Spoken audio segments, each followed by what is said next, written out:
making such a fuss? And I don't think I understand what's come of all of us.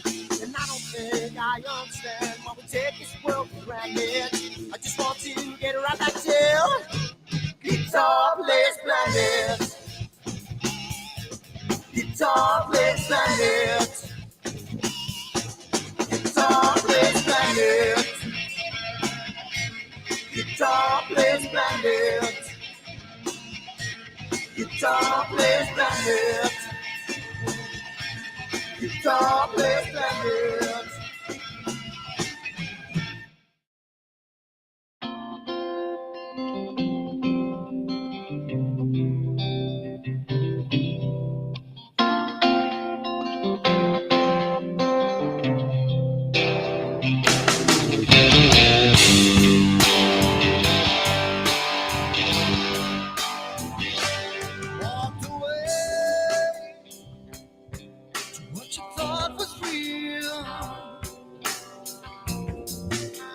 Took everything that I had, yeah. Walked away, but you left one thing behind. You're wondering just what that is. Yes, you are.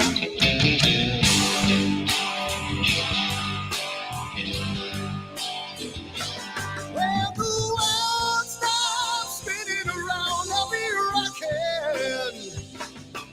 When the world comes tumbling down, I'll be there. When the world stops spinning around, I'll be rocking.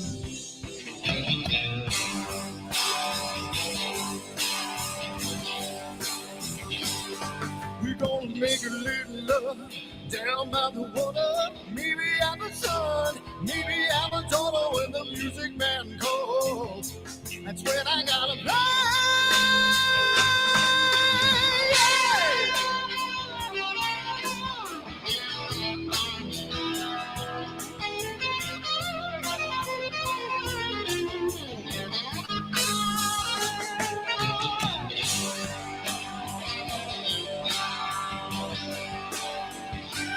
So I burn for the things I never had. Burning with hate, with love. Spin around, round. 'Cause as a boy I had a dream. Carry it with me today. Yes, I do.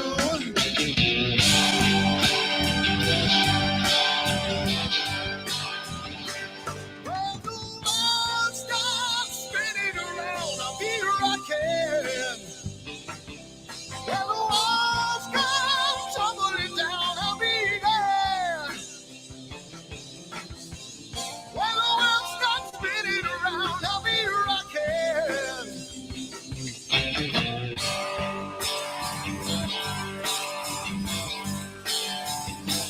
When the world stops spinning around, I'll be rocking. When the world comes tumbling down, I'll be there. When the world stops spinning around, I'll be rocking.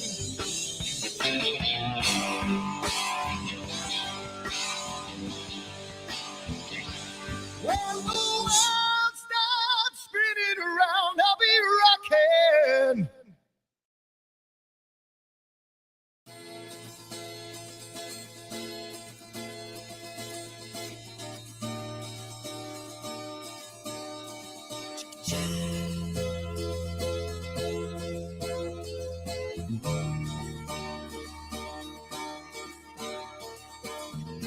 Sunny skies, the smell of palm tree air.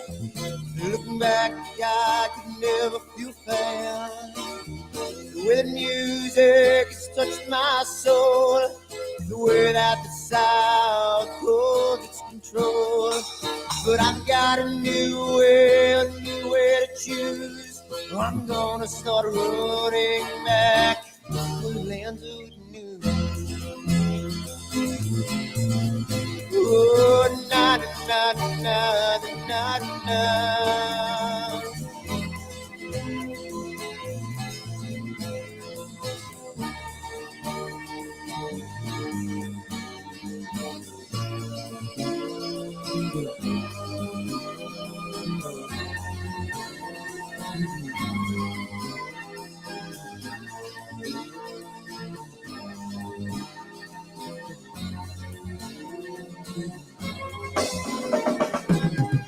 Seems to me that I've lost my friend.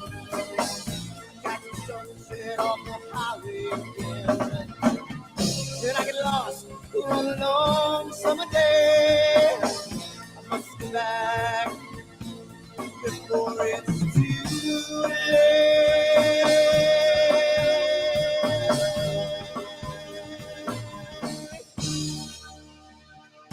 You're afraid you're feeling alone. Time and space can never afford.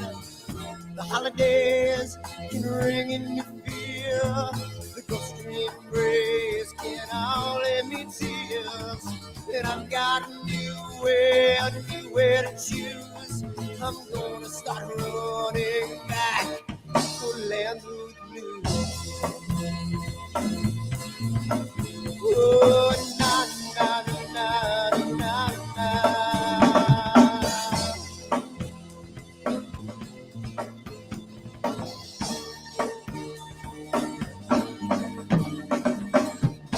Sitting at the lake, I'm feeling confused, but I had my guitar, so I played this blues. But I'm afraid, what might be true, that I might never be back again.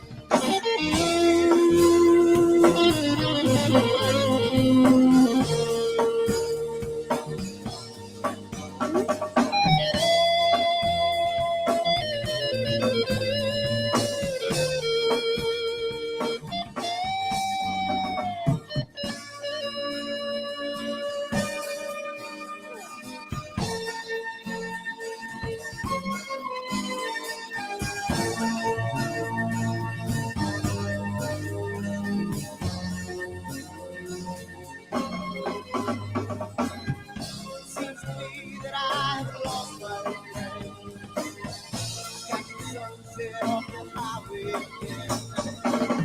Then I get lost on a long summer day. I must be back before it's too late.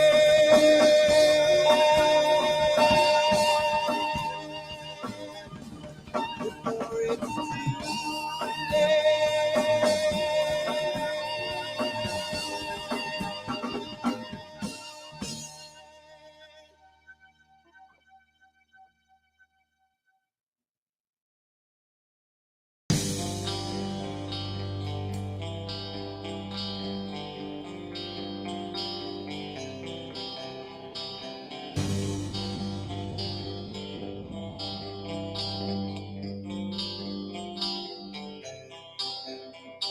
Someone to take me down at night.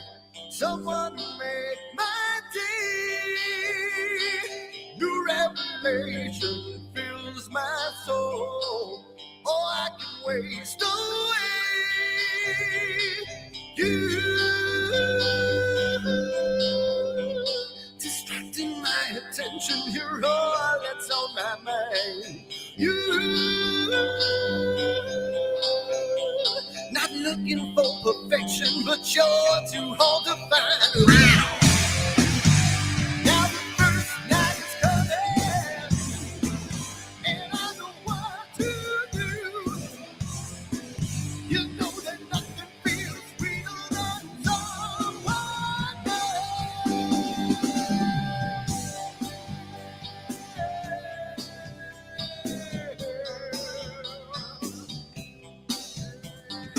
I need to taste your life again.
All right.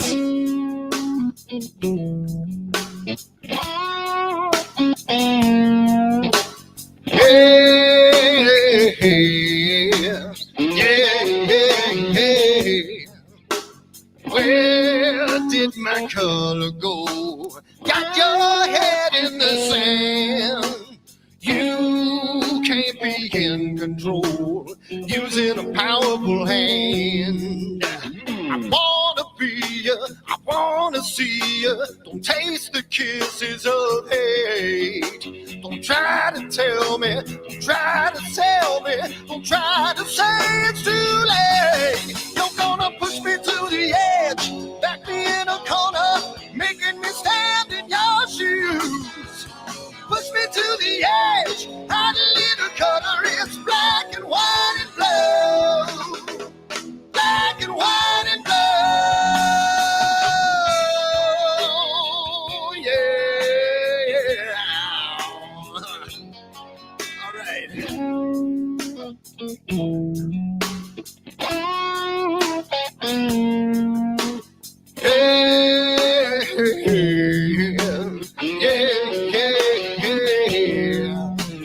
Cat learns to ring a bell. Rat gets free from the maze. We can be taught to love. We've got to learn a new way. I wanna see you, I wanna be you. Don't taste the kisses of hate. Don't try to tell me, don't try to tell me, don't try to say it's too late. Yeah, you're gonna push me to the edge, back me in a corner, making me stand in your shoes. Push me to the edge, add a little color, it's black and white and blue. Black and white and blue, yeah.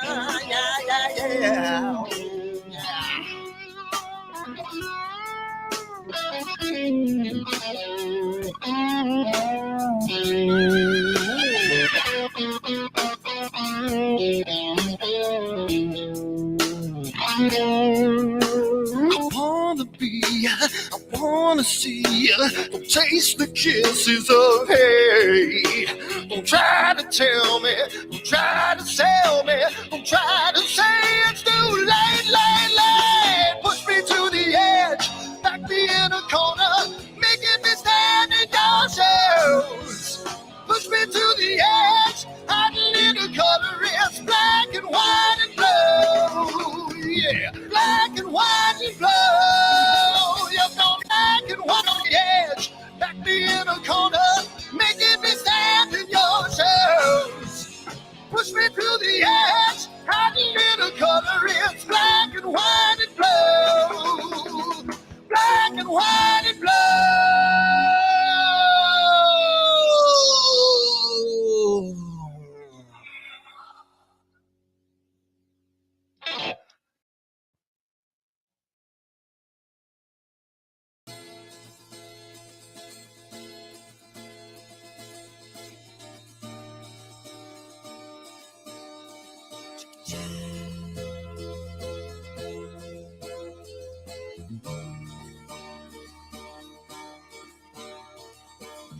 Sunny skies, the smell of palm tree air. Looking back, I could never feel fair. The way the music has touched my soul, the way that the sound holds its control. But I've got a new way to choose. I'm gonna start running back to the land of the new. Oh, na na na na na na.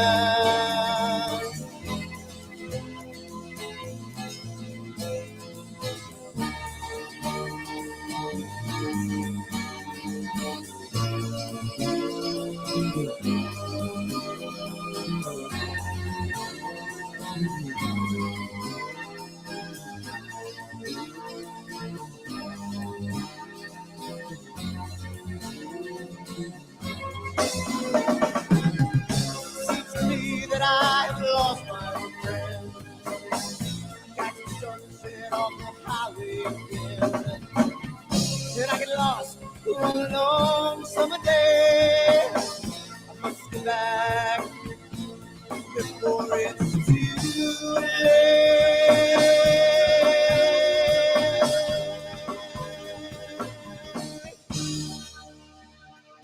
You're afraid, you're feeling alone. Time and space can never unfold. The holidays can ring in your fear. The ghostly embrace can only mean tears. And I've got a new way to choose. I'm gonna start running back to lands of blue. Oh, na na na na na.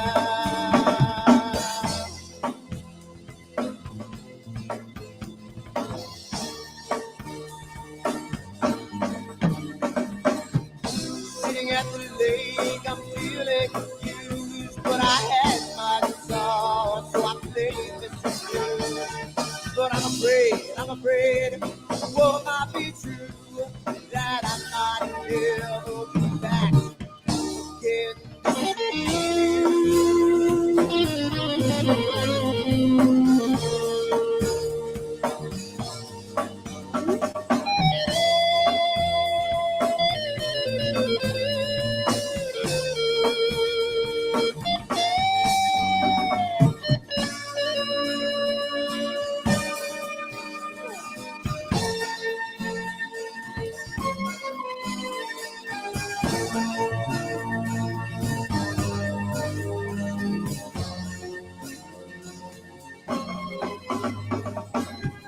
Seems to me that I have lost my friend. Got the sunset off the highway again. Then I get lost on a long summer day. I must be back before it's too late.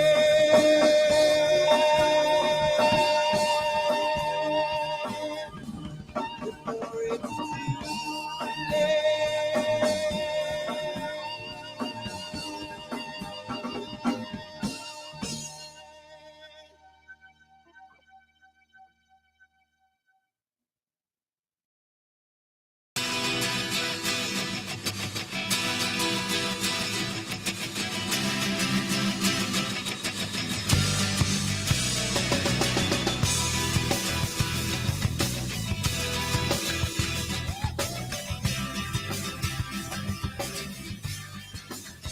What have I done? Ooh, what have you seen? Early at night, got in the fight, in the candlelight, looking through the screen. Now what have I done? What have you seen? You know there's no future in life when a person has come in between.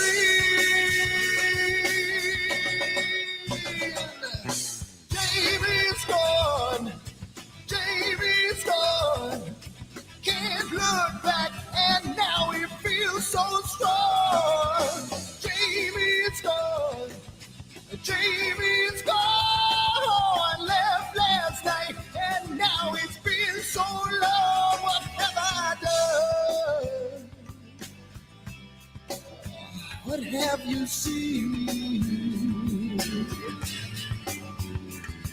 There was nothing to say, took her away, and I feel the pain. Made love in vain. Oh, oh, what have I done? What have you seen?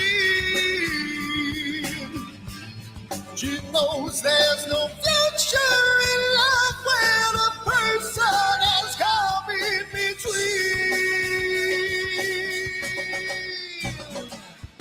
Jamie's gone, Jamie's gone.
Hey everybody, what's going on? How's it going, everybody? It's a Friday night here, and I decided to actually read the chat and look at Al's little statement there. And he said he didn't want me to start till the track was over. So I waited and I stopped, and I decided to let you hear the end of the song. So there you go, Al. You're welcome. Welcome, Eddie, Charity, Dennis, Al, everyone else, Mark, Sutherland Skies, Atlanta Astro. Everybody in the chat, welcome. It looks like I am flying solo tonight. Peter is not feeling well still. Hi, Josh. Bob, what's going on? Who else? Eric has got a pain in the back, literally. For those of you who have been watching the show, his back has been in pain a little bit. And our buddy Scott's MIA. I don't know what's going on. So I'm going to do something that I never really do on the show. If anybody wants to be on the show and hang out and be my wingman tonight, you're more than welcome. Just do me a favor, hit me on Facebook, hit me up. I'll give you the link. You can log right on in. And we may have a special guest tonight. I'm not sure. It depends on what's going on in where is he? In Illinois, but we'll see. But first things first, we do need to say thank you to our sponsors and all of that lovely stuff, which is what I do every week. And I'm actually imaging right now, so maybe we can kind of look at some stuff that I'm doing on Nina. We could talk about Nina a little bit. So if anybody wants to come on the show and hang out, just let me know. But it's open to anybody. Feel free. I'm by myself, so I got plenty of logins. So awesome. So here we go. Let's get into the sponsors. And there we go. So thank you also to thank you to it's been a long week, guys. I'll let everybody know what's going on. But thank you to our main sequence level sponsor, Woodland Hills. We're giving away some stuff tonight, and tonight we're going to be giving away the um the plugins, the plugins for the Russell Croman plugins. We're going to be doing that tonight, and it's going to be a lot of fun, and also a message of Pixinsight giveaway tonight. So, um, Yep. Thank you also to our Red Giant level sponsors, Prima Lucha Lab, Camera Concepts, and Optolong. And Optolong just logged, actually just got some confirmation on Optolong is now the first sponsor of Astropalooza. So it's going to be a lot of fun, and that's growing quite a bit. It's getting to be a little bit of a monster. To our super giant level, Masters of Pixinsight and IP for AP. We give out free classes for both and yearly subscriptions almost every Friday night. So definitely come on and sign on to those giveaways. Um, for all of you member sponsors out there, thank you so much for being contributors to the show. It helps us do a couple of things that we did. We're going to talk a little bit about tonight, but it allows us to do a lot of things here, not only for our members but for other organizations around the country. So it's very good. So thank you to our Quasar members, John and Bob. And if you are a member on YouTube, please consider moving over to our Patreon account. It really it makes it a lot easier for me to track things, shirts and swag and that kind of stuff. So instead of going through both. Black Hole members, again, thank you so much to everybody. Our Red Giant members, I mean, we got about 40 members through both, and our main sequence members. Thank you so much. And again, please join our Patreon memberships. We just got a new Protostar member. I didn't get a chance to put it up tonight. A new Protostar member is Atlanta Astros. So welcome to the Protostar members. I'm going to get you your nice shirt. You'll be getting a link to put in your information as far as what size and all that kind of stuff. So thank you. November 9th, we have the return of Dr. Christian Sass, who's from my telescope. He's going to be talking to us on November 9th regarding IP for, I'm sorry, IP for, sorry, APP. and his work flow on that. It's going to be a lot of fun. And November 16th, we have Michael Ritchie, who I spoke to yesterday at the L.A.S. Observatory fundraiser. So, for those of you that don't know about what's going on over at L.A.S., an unfortunate thing happened, and I'm going to go back to my screen so you can see me real quick. An unfortunate thing happened over at L.A.S. where their observatory got broken into and their telescope, along with a bunch of eyepieces and accessories, were stolen right out of the observatory. And it's unfortunate. A member put a on our Discord channel. A member put a thing on there, a notice saying that this happened, and I was in turn able to um, contact the L.A.S. Excuse me. Oops, sorry, I hit my mic. Um, I was able to contact Michael Ritchie over there, and we were able to meet last night in Lima, Ohio, and we'll talk about that a little bit. There's a lot of nice stuff going on. I do have about an 8-minute video that you can watch. And first of all, before I play the video, um, you're gonna have to excuse the My Cousin Vinny train coming through, while we were up in the observatory, but, you'll see what I mean later. It was kinda funny. Um and moving on, we have, um, oops, sorry. And next is going to be our Thanksgiving special show. We have three people that have been on, well, two people that have been on before, one person that's their first time. We have Dr. Sass, Charles Bracken, and Dr. Whippy all coming on for our Thanksgiving special show, which is going to be a ton of fun. If you haven't seen any Charles or Dr. Sass before on the show, they're going to be on again because, hey, we're going to be dark for a couple of days. So it's going to be a lot of fun.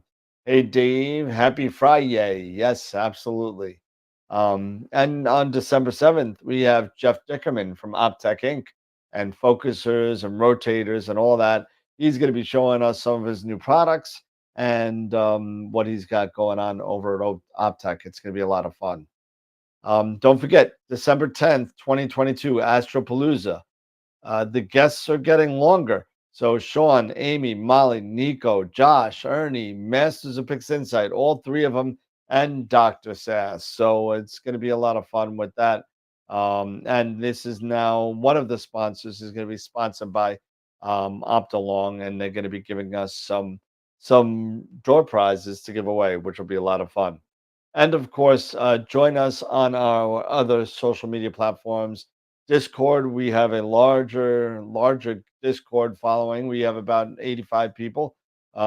Twitch, we're getting nice. We're getting about 20 people. And Facebook, Twitter, and Instagram, we have over 1,000 on each. So thank you everybody for paying attention to me for the past 5 minutes. I appreciate that. And we are gonna go here, and I'm kind of doing everything tonight. Um, so the time for Astropalooza, it looks like it's gonna be a 2 to 7 because we want to make sure we get the West Coast in. So I think that's what it's going to be right now. Depending on how many more guests say they want to be on, because I keep on getting requests to be on, and I have to get back. I've been away for the past couple days in Chicago for work, and we were going through Ohio, and I thought it was a great opportunity to go check out this Lima Observatory at LAS. And it was rainy, it was crazy, but we were able to make it. So right now, what I could do right now, so I could do a little timeout on my voice a little bit. I'm gonna play a little video on what exactly the LAS is, who's running it, what's going on, and what you guys and girls did um, as AstroWorld members to help out. this observatory. So with that being said, I'm going to see if this works, and let me turn this on so I can hear it and unmute. Make sure I got sound here. And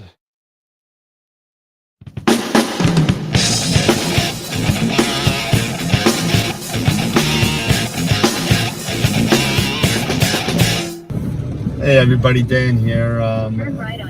We're actually in Lima, Ohio right now. And for those of you that have been watching the show, you know that this is something that I've been trying to get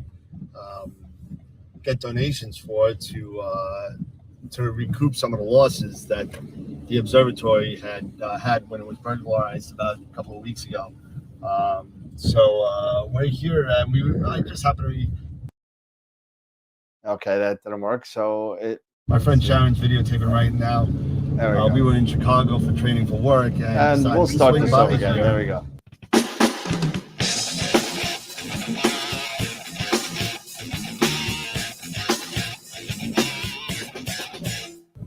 Hey everybody, Dan here. We're actually in Lima, Ohio right now. For those of you that have been watching the show, you know that this is something that I've been trying to get donations for to recoup some of the losses that the observatory had when it was burglarized about a couple of weeks ago. So we're here, and I just happen to be. My friend Sharon's videotaping right now. We were in Chicago for training for work and decided to swing by here since it was kind of on the way home. So we're gonna go there, and we're actually gonna tell him that we were able to procure, with the help of Tyler Bowman, who's a friend of mine, every single 68-degree eyepiece that they had lost during the burglarization. He doesn't know we're gonna do this yet, but we're gonna go in there. We're gonna see the observatory, and then I'm gonna tell him that the eyepieces are on their way. So it should be pretty cool. So keep on watching, and let's see what happens. Put the flash on. It's a 12.5 inch Newtonian Cassegrainian. It's an F5, F18, I think it is. Back when this was built, Lima had an aluminum foundry and stuff, and the manager of the foundry was a member of the club. So they poured all the castings and everything and machined them. The mirror was around here. Oh, really? So it's all a club type content? Yeah, it took them 6 months to build a skeleton frame. The original mirror, which we still have, is actually a classic one-of-a-kind mirror, actually. It was poured from the leftover glass from the second pouring of the Hale 200-inch telescope. Wow, that's cool. But then we had our first break-in at the observatory, and they practically destroyed it.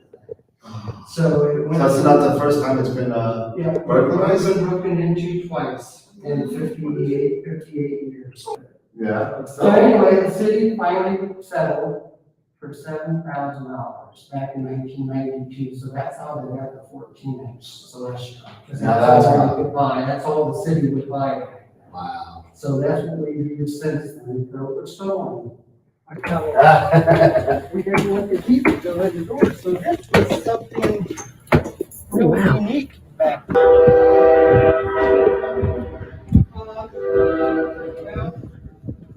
The city had just replaced downstairs and upstairs. This was rusted. It was 58 years old. Okay. They've been broken into once before. Okay. So they went about a year and a half ago to replace them. Okay. They didn't put the locking security plates from the old doors onto the new doors. Okay. We told the city about it. There's no camera system out here. There's no security. So they ended up not putting the locking plates on. Okay. So that's how they were. Wow. They just basically put a knife in the door and jiggled the lock. Wow. That's horrible. horrible. That's terrible. I just got the same mountain that's traded at Capra Concepts like 3 weeks ago. Yeah. I've got one just like it. This is too big for me. I got an EQ8R. Yeah. I got an EQ8R, but I put it out here. It's not going to move. But I also got I have a 14 inch that's used. Edge. Of course, with the 14 inch, we had 4 of these. Of course, yeah. What we've been doing is that I've got an 11 inch Okay. at home too. So I bring my 11 inch up for a couple of Cromans, and yeah. put it on the mountain. That's good. And then take it back home that night. Did they take the hand control? Did they take the scope? Did they take the hand control? Well, I think they messed up the mount a little bit when they were trying to take the scope off, because I saw aluminum shavings and stuff. And so now we're getting a little bit of movement. So you live in New York? I live in New York. She lives in New York. Mhm. Yeah. Where at? Long Island, Levittown. Oh, you got a very good. Oh yeah, we go. We're gonna make it till like. You came an hour and 20 or so minutes. It's really not. Actually, you know, I wanted to see. It was on the way. You know, it was either 30 or 80. It's just a little bit difference. You know. Yeah, so, it's like 45 minutes. Yeah. It was like 45 minutes It out. wasn't that much of a difference. So I said, you know what? You and I have had a conversation on email. I said, let me stop by and check it out, because this is something that somebody saw your GoFundMe account. That's one of. Yeah, I saw on your AstroWorld thing that you have I put it up on there, and through some of my contacts, one of which you met, what's his name? Tyler Bowman was a good friend. He's involved in the show as well, and the members are from AstroWorld, because we do have some money coming in from AstroWorld, are going to purchase every single 68-degree eyepiece you have lost. Oh my God. For not and donated to the club, for the members of AstroWorld. You're not going to believe how much that's going to be. Yeah, so. Well, that was just awesome, and I apologize about the cutoff at the end of the video there. Unfortunately, iPhone batteries kind of ran out. It was an unexpected trip to L.A.S., and it was just great to meet up with Mr. Ritchie and see the facility there and see what happened over there, and to make the presentation of the eyepieces, and to let him know that eyepieces were coming up from not only the members of AstroWorld, but with the help of Tyler, one of the members as well. And it's a really great thing to kind of do. And I was very honored to be representing all of you to make this presentation to the L.A.S. So it's pretty awesome. Thank you all for watching. And if you want to make a donation to the L.A.S. in order to help them reach their goals of 15,000 to replace the C14 amongst other accessories, you go right to astroworldweb.com, and right on the bottom of the front page there is a link, and just make sure you put L.A.S. fundraiser in the notes so I know where that donation is going. And don't forget, on the 16th of November, we're going to be having Mr. Ritchie on, and he is going to be here, and we're going to be doing a fundraiser for the L.A.S. So again, thank you all for watching. Felt really good to do this, and as always, remember to keep imaging, keep educating, and clear skies. And we'll see you on the show sometime. Have a good day, everybody. Thanks.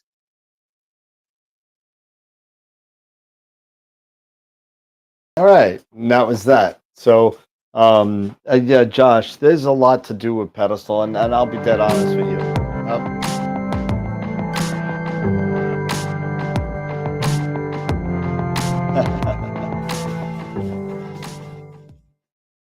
And we'll just do a quick play on that. We'll get rid of the stuff on the back.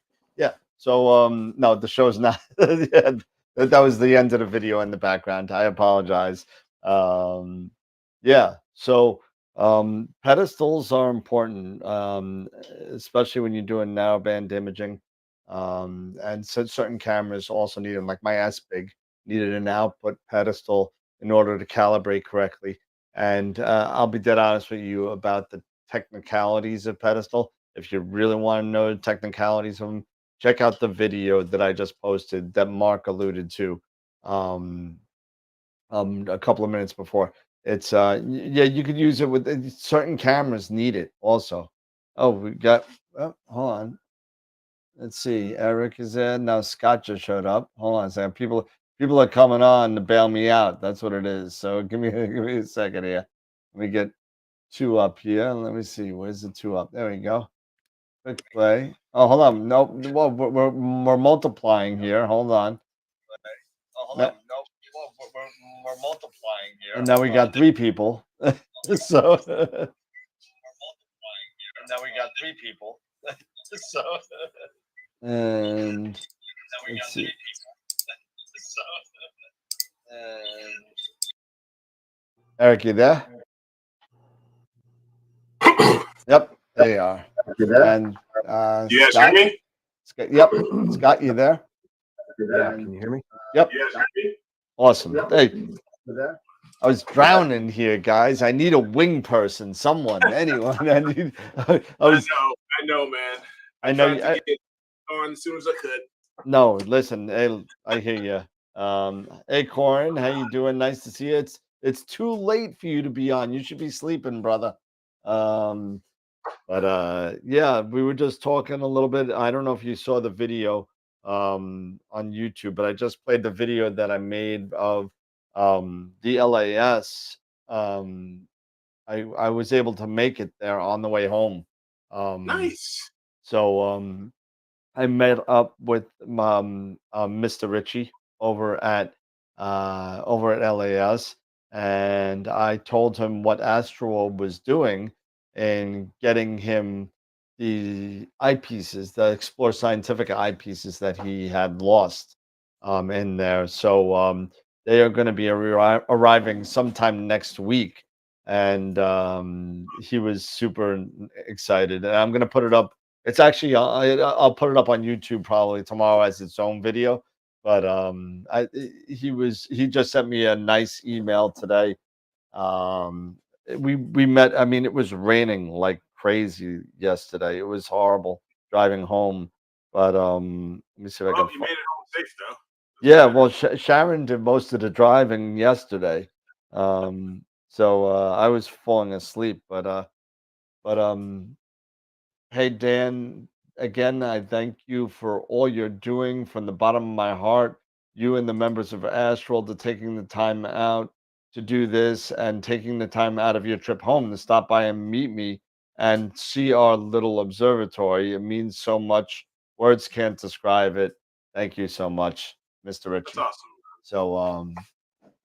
So really, really good feeling to do that. It was Good, really, yeah. really cool to kind of be, you know, I guess representing everybody from AstroWorld to go down there and just to have the opportunity not only to go down there, but to meet Eric again for the first time. We had a nice dinner. Yeah, we did. And did almost an hour long live stream. Of just being high on life, man, and just enjoying ourselves, and it was hilarious. It was a great time, man. Yeah, Absolutely. I'm telling you, we got to get it down, and so we don't screw it up for the next time. We got to get the who's on first down. First. Oh yeah. Yeah. So that would be that would be awesome. So we could Abbott and Costello. Good Lord, man. and then we could have Scott as third base. There you go. Oh man. But yeah, so it was a lot of fun. Oh, stop it, Bob. Bob's mad I called him semi-decent. That was all a joke, man. Come on, so for those of you that don't know what he's talking about, I put a 1 minute kind of thing out. What is AstroWorld anyway? Video. Mm-hmm. And I was being me, a little joke. Of course. What is YouTube for if not to be yourself? So that's what I am. And for those of you that don't like it, sorry. You're never gonna you're never going to appeal to everybody, I guess is the way to put it. And we try very hard as a group to kind of appeal to everybody. Don't get me wrong. Timmy Decent's a step up. And that's why we love doing this, because you know what? Exactly. You know, that's why we love doing this. Josh had a question about pedestals and What? pedestals. Okay. It's an output algorithm in order to fix some calibration issues in Pixinsight. I tried to look it up again because it's been a while. I haven't had to use a pedestal since my S big camera, and since I haven't needed to change. There's something called output pedestal settings, and I forget exactly where it is. But to Mark Murator's credit, he brought up the pedestal video by Adam Block, and I put the link in the chat. So anybody who wants to see it, he will definitely explain it a lot more accurately than I will here. So you're better off just going to Mr. Block and check it out. So what's going on, party people? How's it going, everybody? I haven't seen. Well, I saw Eric a couple days ago. Scott, what you up to, bro? Yeah, one of the reasons I was late. I've been dealing with a family issue, and I may, depending on, I'm keeping track, but I may have to jump out. My aunt had a massive heart attack, and so I'm waiting to hear what's going on and whether or not I need to jump on a plane. So No. Plane back up here or no, she lives in Utah. Oh. No, actually, no. Sorry, she's not. She was in Utah most of her life. She moved to Arizona, so it would be Arizona. What's with the heart attacks? I mean, your aunt, Ron Breacher, my friend, Adam, who just went in for heart surgery today, and my friend's mom died last night from a heart attack. Yeah, I mean, four in like a 36-hour period. This is crazy. But Scott, yeah, man, I hope she's okay. I would hate to see you kind of get up and go, but if you got to do, you got to take care of family. Yeah, to do what you have to do. Family's first, man. First. But I hope everything's okay. So Well, I mean, that she made it to the hospital at all is a miracle. I mean, that she's even alive. I mean, usually the first sign of a heart attack is death. So,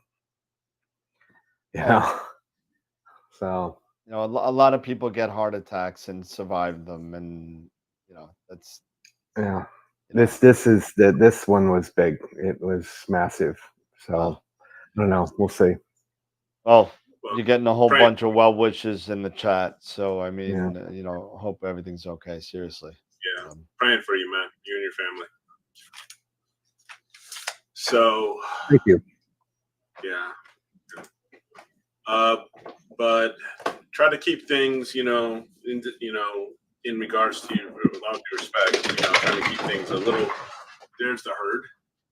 I heard that. Let's see. So I'm actually. The herd is running. Slewing complete. Why is my camera slewing? Why is it slewing? Yeah. They're saying, I was just looking at atmospheric. They're saying my skies are going to start clearing up at around maybe 11 o'clock tonight. So after the show, I'll probably get out there before I go to bed and get the scope back on there, because I don't know how many saw the our live stream, and me with my FLT91. Let me see if I've even got a photo of it that I can share here just right off the bat.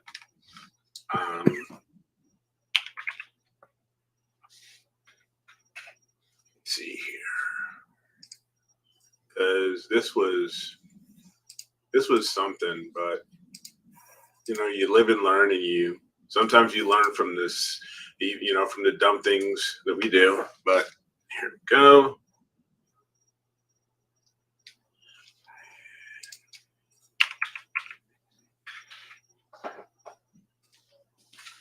Never fails.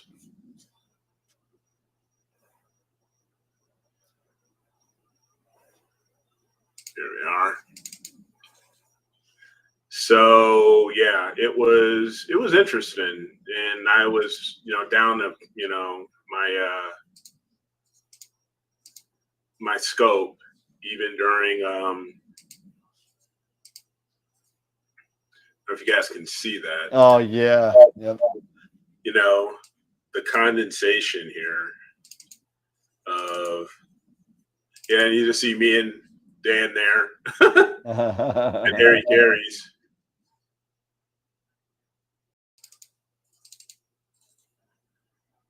So it was a good time.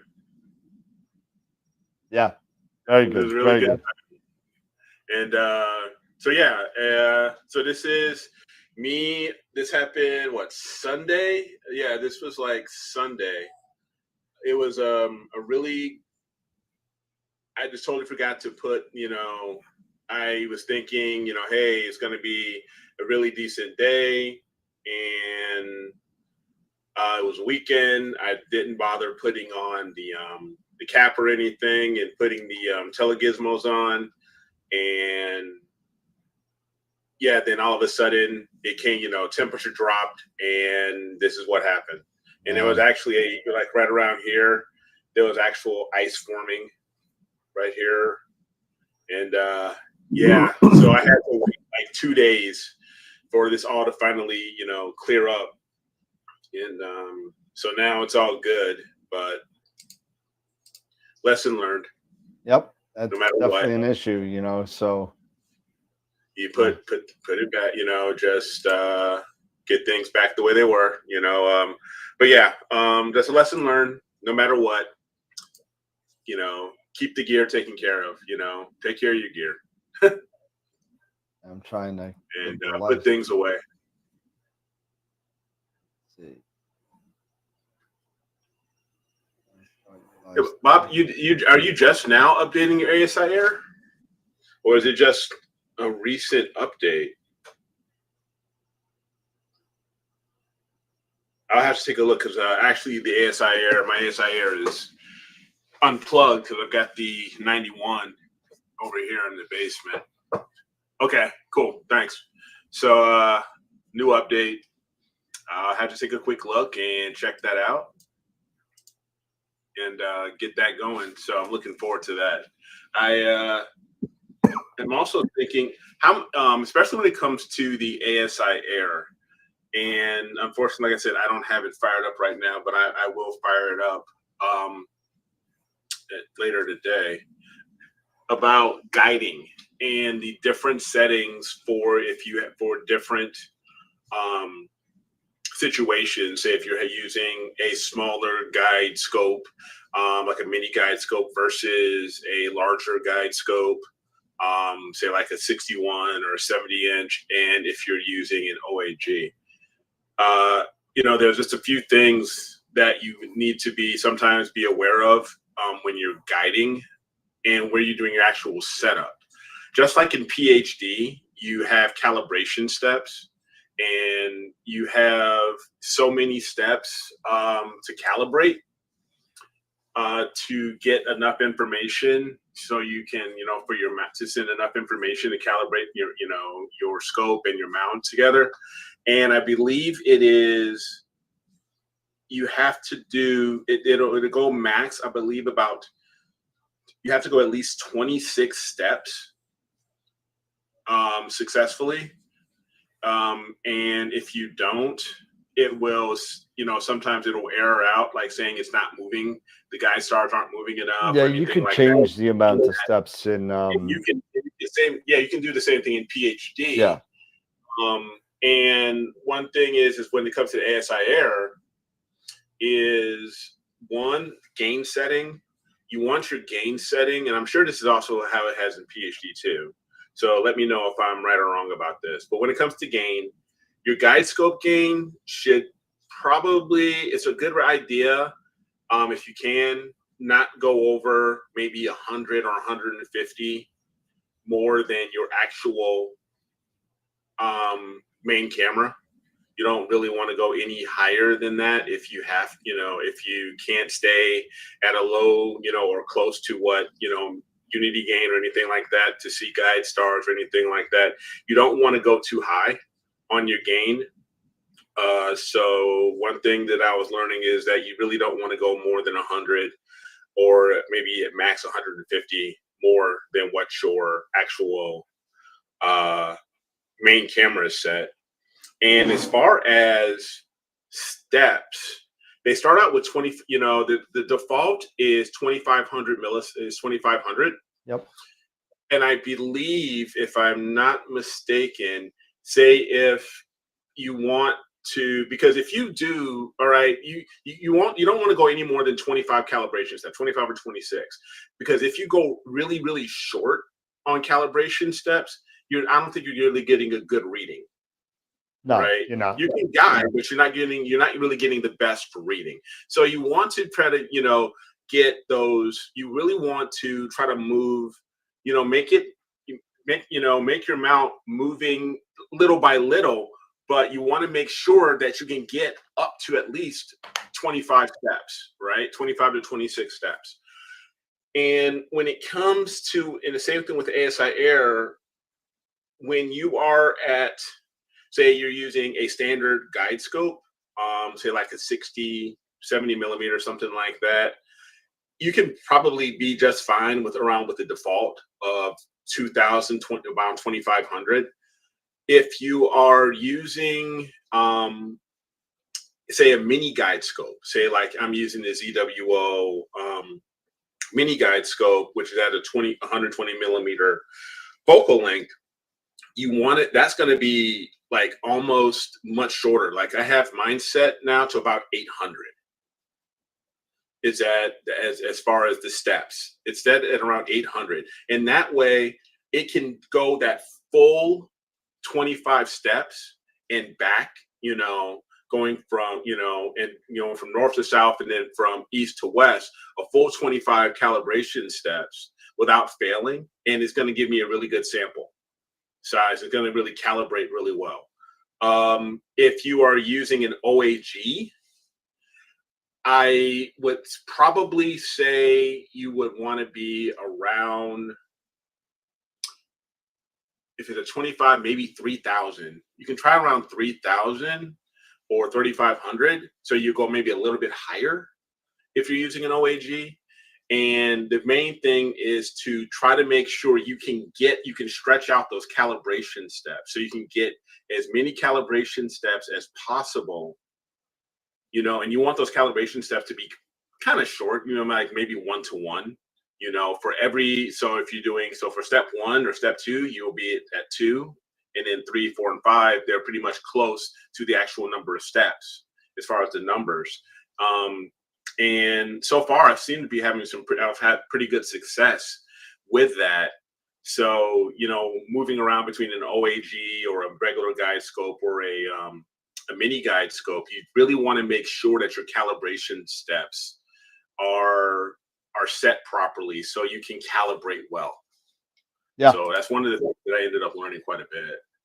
Well, it's nice when you're learning new software and new, just learning things that, I got, all right. So I'm doing something that I really never imaged before.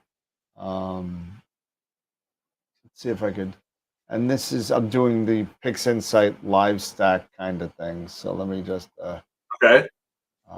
But don't worry about that. It's off centered, but here we go. I'll move this over here. Let me take a look at our moons, see where we're at. Display 2.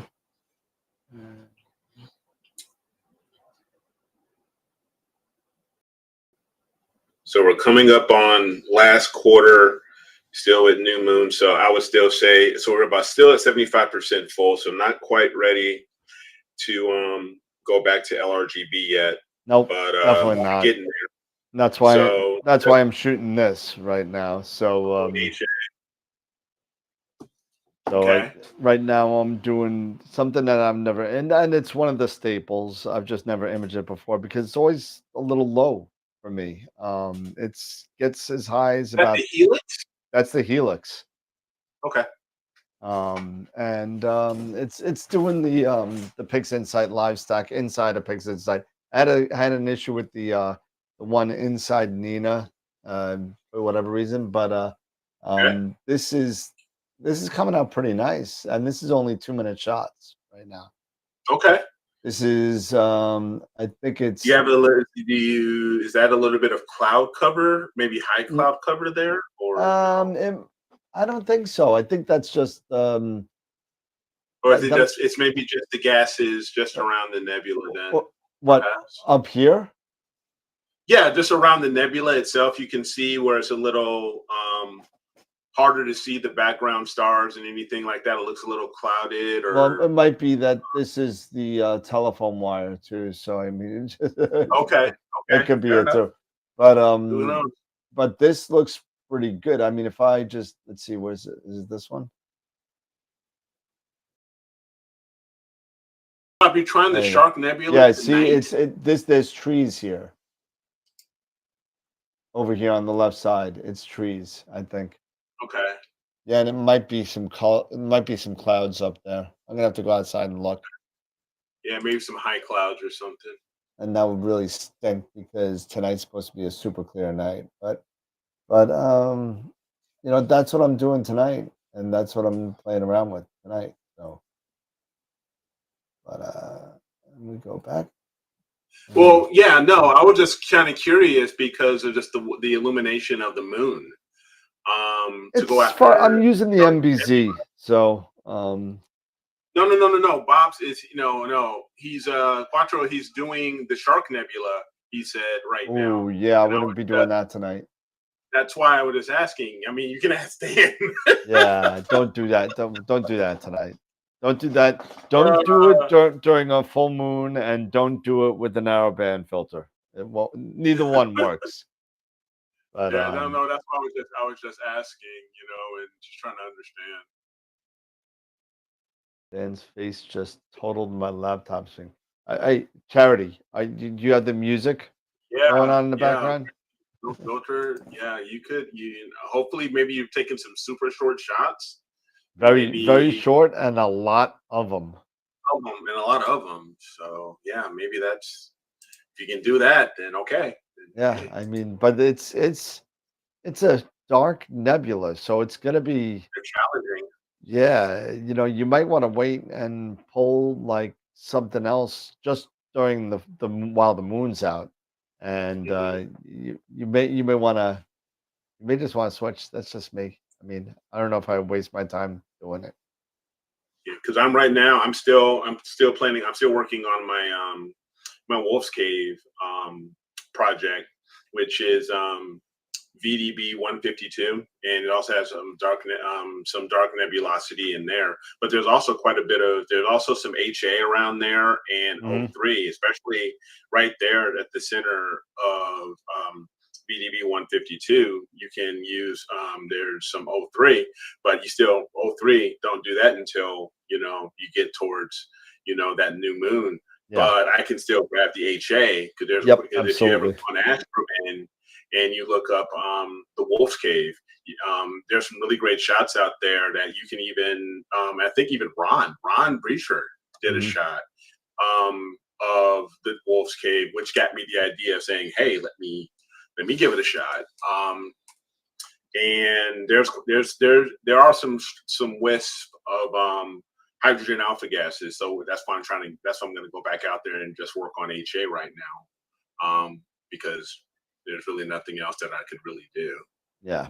at least at this time of the month. So Yeah. I'm just hoping that listen. The helix right now for me skims right over my horizon. Is because it's very low in the sky. Like I said, it only tonight It's only and normally rule of thumb for me, I usually don't image anything under 30 degrees. I just don't. Yeah, This is same here. at yeah, well, this the highest it gets for me is 28 across the entire year. So it's out, it's a bright moon. I say, you know what? I'll throw the NBZ in there, even though it's got some O3 in there. Sure. I'll throw it in there, see what I got. And if I can crop this good and make it look half decent, it's gonna go all Yeah. night.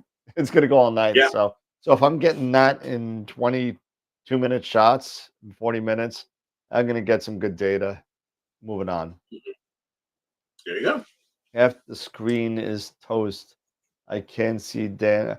Oh, really? Charity. It looks like Charity's laptop just took a dump, and Yeah. Yeah. That's whoops. audio, but now I got video problems. Yeah. Charity, you playing that music. I was actually going to do the beginning of "Hallowed Be Thy Name" by Iron Maiden for you, so I could talk in the background. But you want me to do that, I'll do that later. But yeah, so I'm gonna do the helix a little bit because I'm gonna wait. Because and I can't finish the ring because I'm shooting OSC on the ring. Mhm. It's the moon's gonna blow it out. It's gonna be horrible. So I'm gonna wait a little bit and hopefully I can get a little bit in a couple of weeks when I come back from Canada. There you go. Because this night is the last night until the 28th. So this is the last show for 2 weeks. Oh my For God. a couple weeks. Yeah.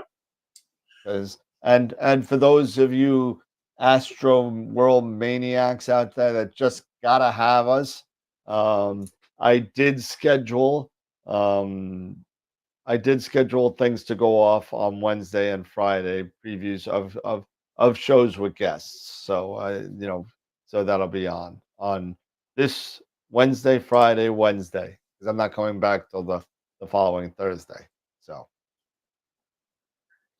So but you'll be back like the 27th? that Thursday, yeah, I think it's the 27th, 28th, something like that. Gotcha. Yeah, So I okay. should be back for that Friday show. Yeah, I think Right on. Friday's the 28th because we got a lot of stuff to do. So tonight, I didn't know if I planned on doing the spinning of the wheel for noise and star exterminator plugins that Russell gave us. Okay. Okay. And the Masters of Pixinsight class we got to give away as Yeah. well. So And speaking of the Master of Pixinsight, I'm really happy to hear that Ron is doing well. yep, That I know he had a scary moment Yep. earlier this week, so it's very good to hear that he is back home and he is doing well. So to Ron, we appreciate everything you do for astrophotography with your AstroDoc website and your teachings Absolutely. through Masters of Pixinsight. So we just hope that you are resting well. Take time, and go, and recover, and just do what you enjoy, man. Playing some music, maybe taking some images, and just taking it easy, man. So Yeah, we're glad to hear you're back at home. I spoke to Ron via Facebook Messenger, and I made sure he was good because I'm supposed to go visit him. What? Not what's today? Today's Friday. So Today's Friday. next Friday, I'm supposed to visit him. Next Friday, and yeah, next Saturday is the Rush concert. So Friday, I'm supposed to go hang out with them for dinner, and Sean Nielsen and Peter Perul. So we're all getting together, and unfortunately, it looks like it's gonna happen still. So we'll see. We'll see what happens. Yeah. Yeah. Yeah, I'm just glad to hear that he's doing okay. Josh, I've done 1,200 frames on SH2126, and it's over a terabyte to process it all at once. Oh. Hey, you know what? You need a bigger hard drive, man. Yeah. And you need more power. You know what you need to do, and this is something that I did, and I know this is something that Eric did as well. Have a M2 drive in your computer that's only for your processing.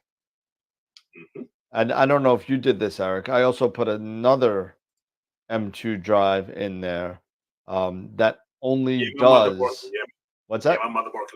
my motherboard can only hold one. Well, you get a PCI slot. Get With that. Yeah, that's true. yeah.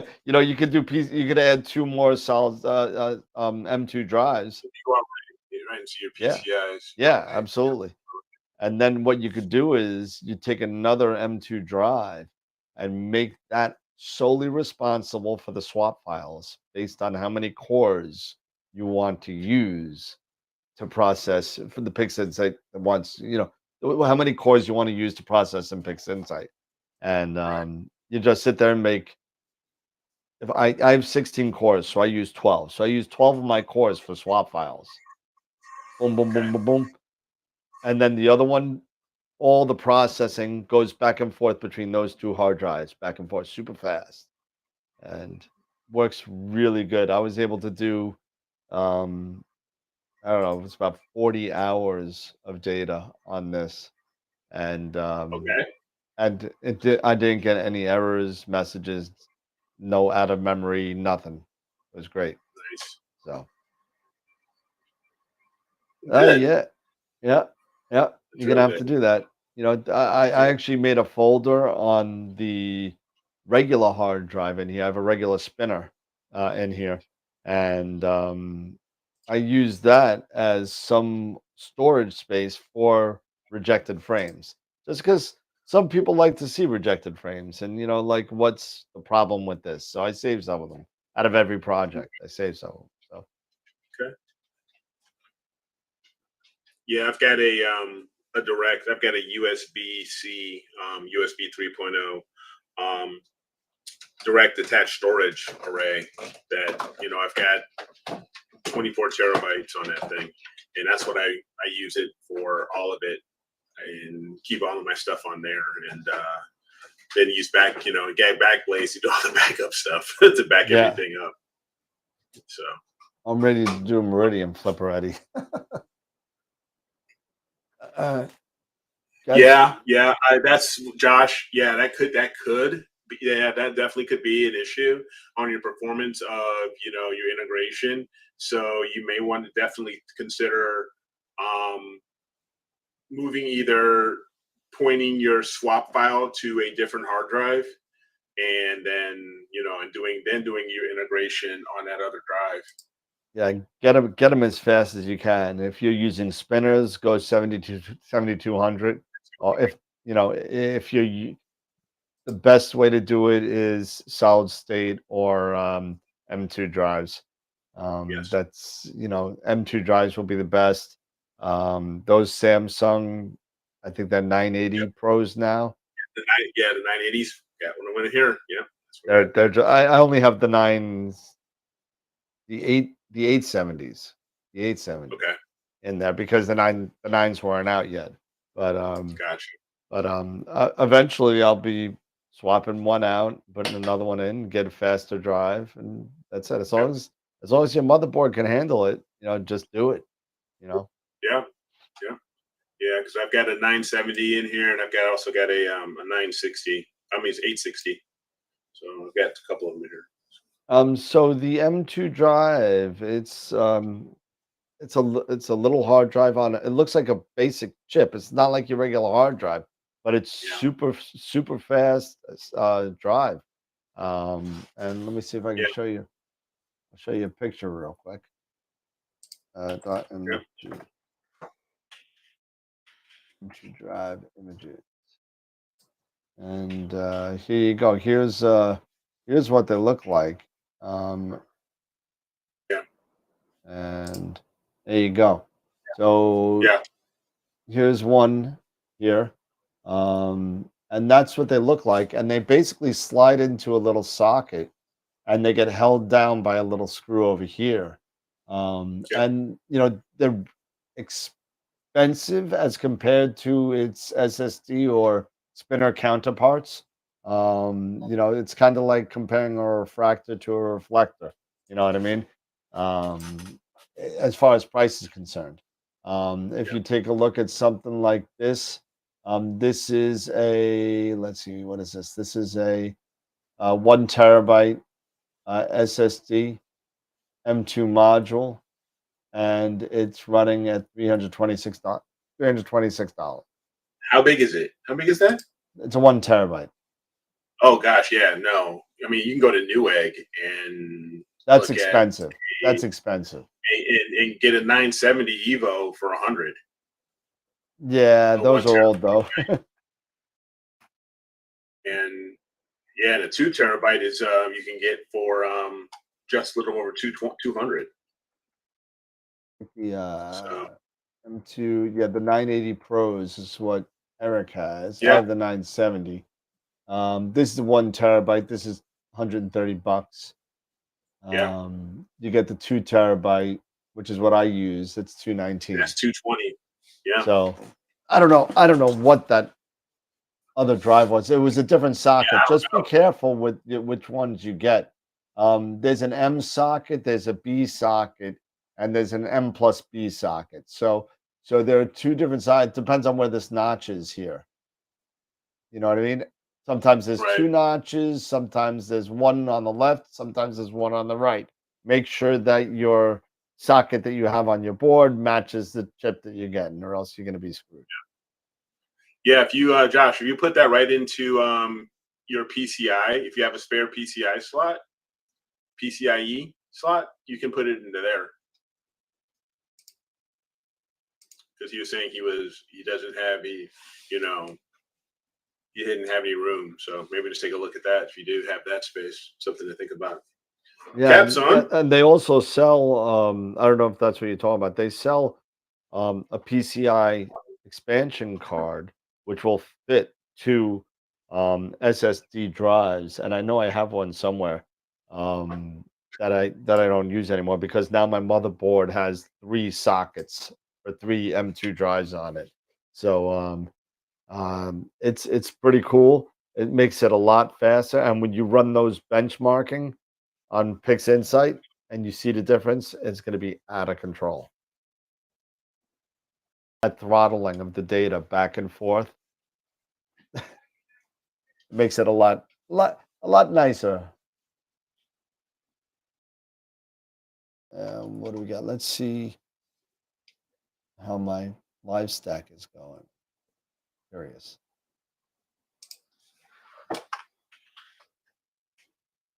Yeah, the trees are getting in the way. I'm gonna jump outside real quick if you take a look. I think there is either I think you're right, Eric. I think they're clouds because those trees should have moved by now. Yeah. Let me go take a look. I'll be back. Yeah. No problem. No problem. So whatever. Yeah. So yeah, definitely get a PCIe adapter. If you're thinking about something like that. But no, I have never used an SD card, Josh, for any type of processing. Of course, yeah, for storage of photos and everything, but I've never actually used it for any type of processing, or integration or anything like that. If that's what if you're thinking like that. So while he's doing that, I'm going to check also see if we have any other questions here, especially and if anybody here is new to the show, welcome. Thanks for joining. Really appreciate that. And for you all that have been here with us, for the longest, we really appreciate it. But also, do us a favor, because as we always say, we're trying to grow and expand the show and get it out there to more people who we think and who you maybe think can benefit, from the things that we're sharing and what we're trying to do here. So definitely share the show, pass it on through Facebook, pass it on through, if you retweet, if you're on Twitch, let everyone know through Twitch. Don't forget also about our Discord channel. Send it through that, let people know that you have your friends on Discord, stuff like that. So just keep it going for us, and let them know, those friends of yours who are into astronomy and astrophotography, let them know about what we're doing here. All right, So, so that's the all side right, of my cool. house. Bubble nebula, nice choice. Okay. Oh, that was the side of your house. It's yeah. So, This is not going to be a good target for the house. So now I'm going to throw it out to the group. What? Okay, so what's outside right now?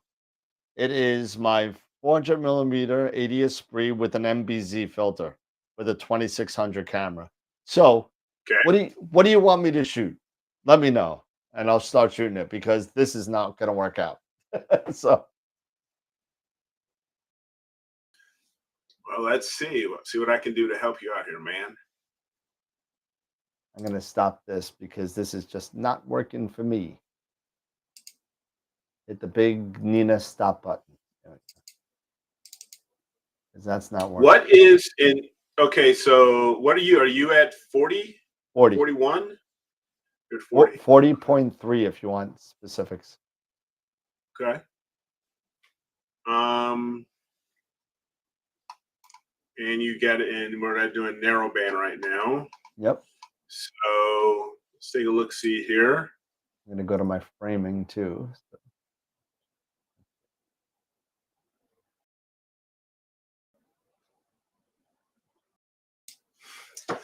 All right. So we're in the middle of November.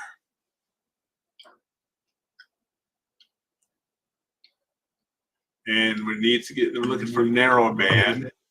October. October. Have you thought about Thor's helmet? Let's see what else we got here. Thor's helmet. That's coming out now. That's early. No, sorry. Thor's helmet. Yeah. I don't think so. Got? Thor's helmet. Crescent and the dumbbell. January. Cocoon. Oh, cocoon. Let's see. Old image. Cave. Bubble and lobster. I'm trying to think about something that fits. Cocoon may be too. Yeah, cocoon may be too small. I see. That's a question for everybody. How small is too small? You know what I mean? Right.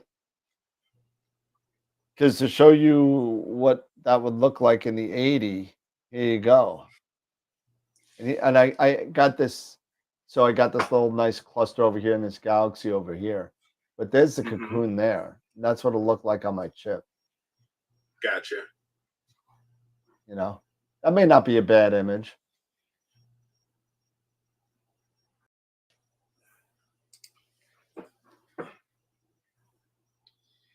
But what else we got? Of course, you have. What about? No, that's not it.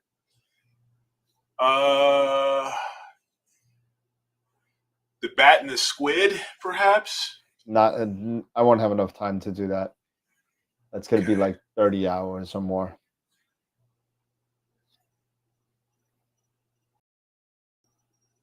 Bubble and the lobster. Let's see what that looks like.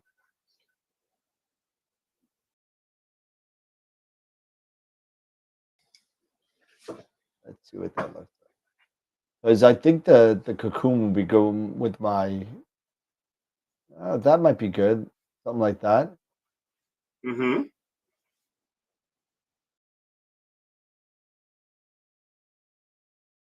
Yeah, that's not so bad. That's not bad framing right there. Something like that, maybe. Mm-hmm. Or if I do. I already did something. Let's do something like that. Let's do something like that. Yeah, why not? Yeah, there you go. And for let me ask you something. Yeah. Because I'm not 100% familiar with Nina. I'm still learning it. Can you can you still do any type of framing or anything like that if your camera is not connected, or if you are just working on Nina without any equipment connected? Can you still do you know if you can do any of the framing or anything like that? Here you can in the framing part. So like if I just take my equipment and I turn off my camera. Yeah, that's what I'm saying. Disconnect camera. Camera's disconnected. Now I'm in the framing. So let's say I wanted to switch this to, I don't know, M42, whatever. Right. And I go there. It doesn't matter because the parameters are here. It's not going from. I understand, because you're not actually doing anything or sending any commands to your equipment. You're just doing this just for framing and everything. Yeah, so Okay. there's M42, and I could do whatever I want. I could rotate it, whatever I want to do. And then Okay. when I turn, but it obviously won't start the sequence It until I won't connect the start, camera. but at least this will help if you're trying to figure out, your target and deciding on whatever target you want you're going to do for that, that session. You can enter in this in your And information. you can say, yeah, you can save it as an object and just be like, hey, Sure. Okay, good to know. and let's go like that. I want to get that cluster in there. And the thing that's good about this, so now I have this sequence made already. This is already made, but I'm not doing the helix anymore. So now what they did recently with the framing, all you gotta do is don't hit add target to sequence. Do this little arrow guy, update existing target in sequencer. Nice. And I'm gonna change the helix. And now it's the bubble nebula. It's bubble. Nice. Right on. And that's my horizon. This is my house horizon pretty much. So now it's up. So now let's see. I'm gonna do a little bit more. I'm gonna do 180 seconds. I have my flats ready to go when I get the Giotto and we'll just hit play. Oh no, Okay. we can't do that. We can't do that. Stop. We got to reset everything because it thinks it's on. It thinks it's on the bubble, but it is not. It is on helix. So now we're just going to reset all that. Now we're going to press play, and now it's going to go, okay. It's going to do some stuff. It's going to recool the camera and all that. So we'll see what happens.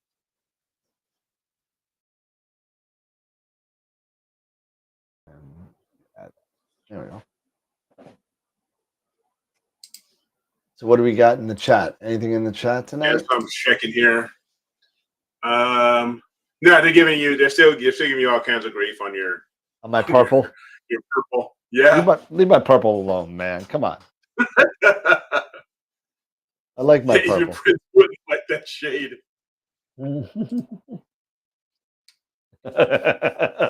Prince would love that shade.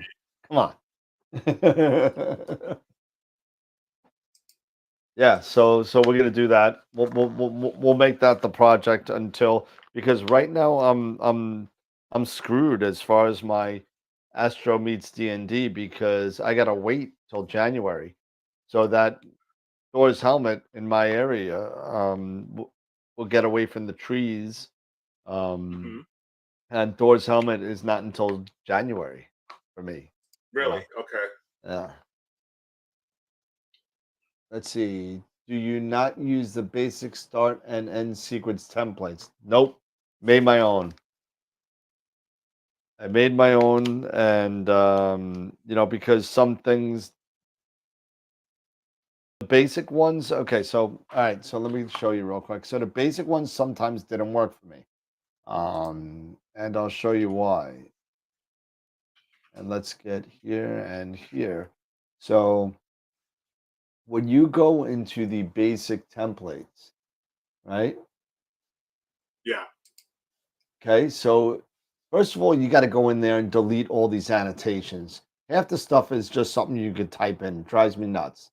Okay.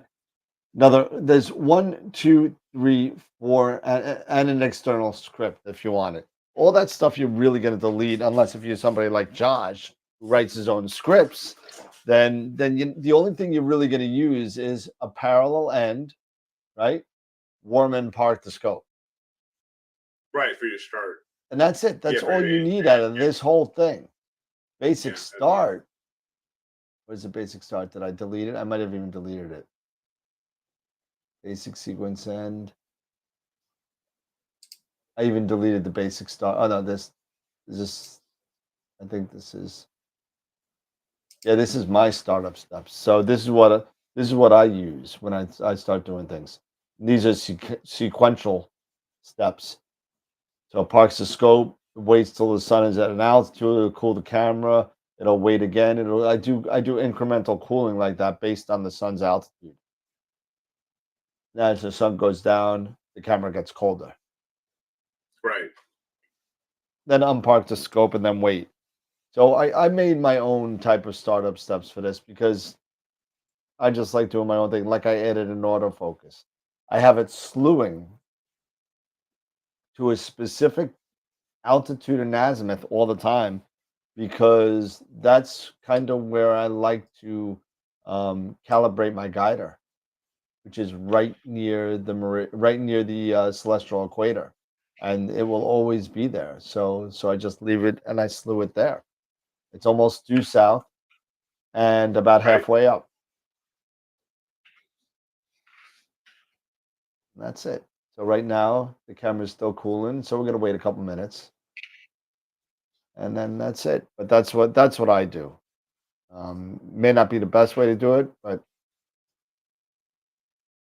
that's kind of the way I roll.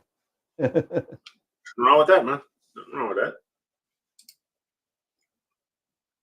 Yeah, Norm. I used to do that myself as well and calibrate near the object.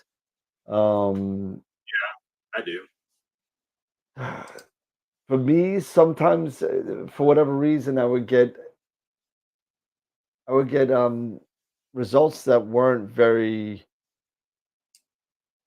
I guess, consistent with me for whatever reason for my mount, my setup. And it might be different now since I got the polar alignment down and everything taken care of, and I'm on a pier now, so that may change. The bottom line is for me, if it ain't broke, I ain't gonna try and fix it.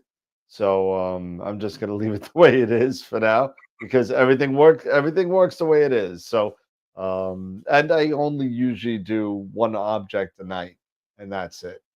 I don't usually jump objects too much.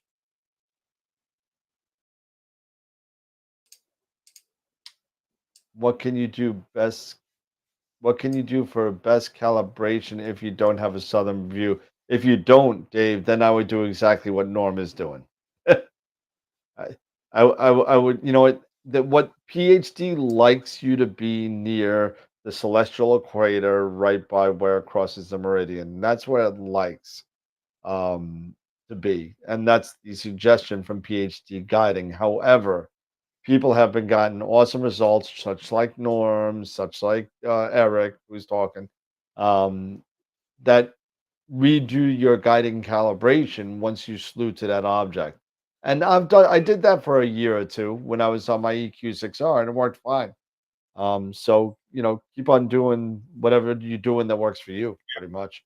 Yeah, I mean, in with the ASI Air, it recommends with the new updates. It's starting to recommend that you slew to at least plus or minus 30 degrees declination, and and calibrate there if you want. And I've done that, and to be honest with you, I haven't noticed very much of a difference with my guiding going, doing then that versus just going slewing to my target and calibrating there at my target. I haven't really noticed a difference yet. To Yeah. just really say, hey, yeah, no, this is this is a much better way to do it, and I should, change what my regular practices.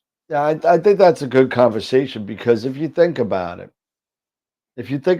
what does guiding do? So guiding takes some information by watching a star, and based on the movement of that star, it pushes the star back or forward depending on your mount and what it's pointing at, right? Correct. So if you calibrate in the same spot all the time, right? Hmm.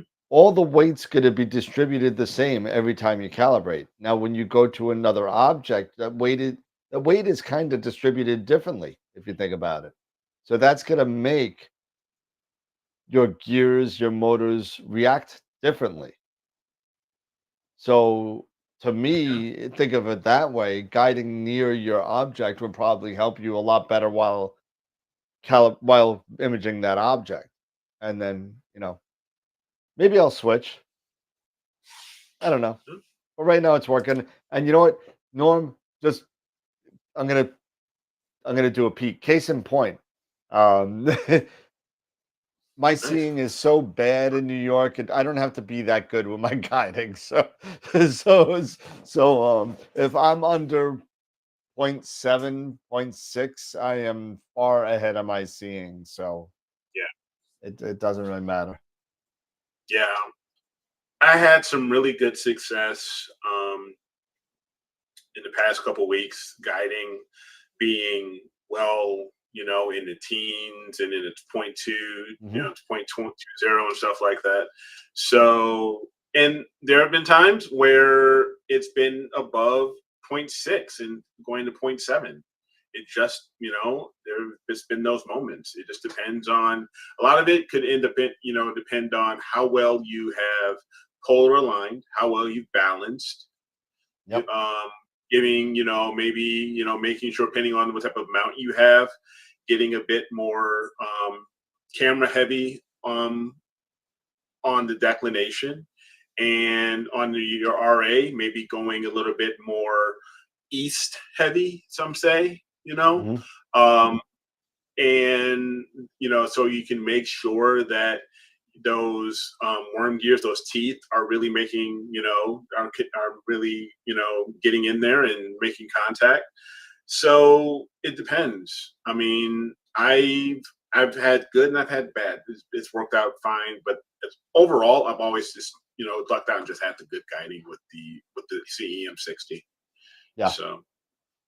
And I've been getting great results with my. What's that?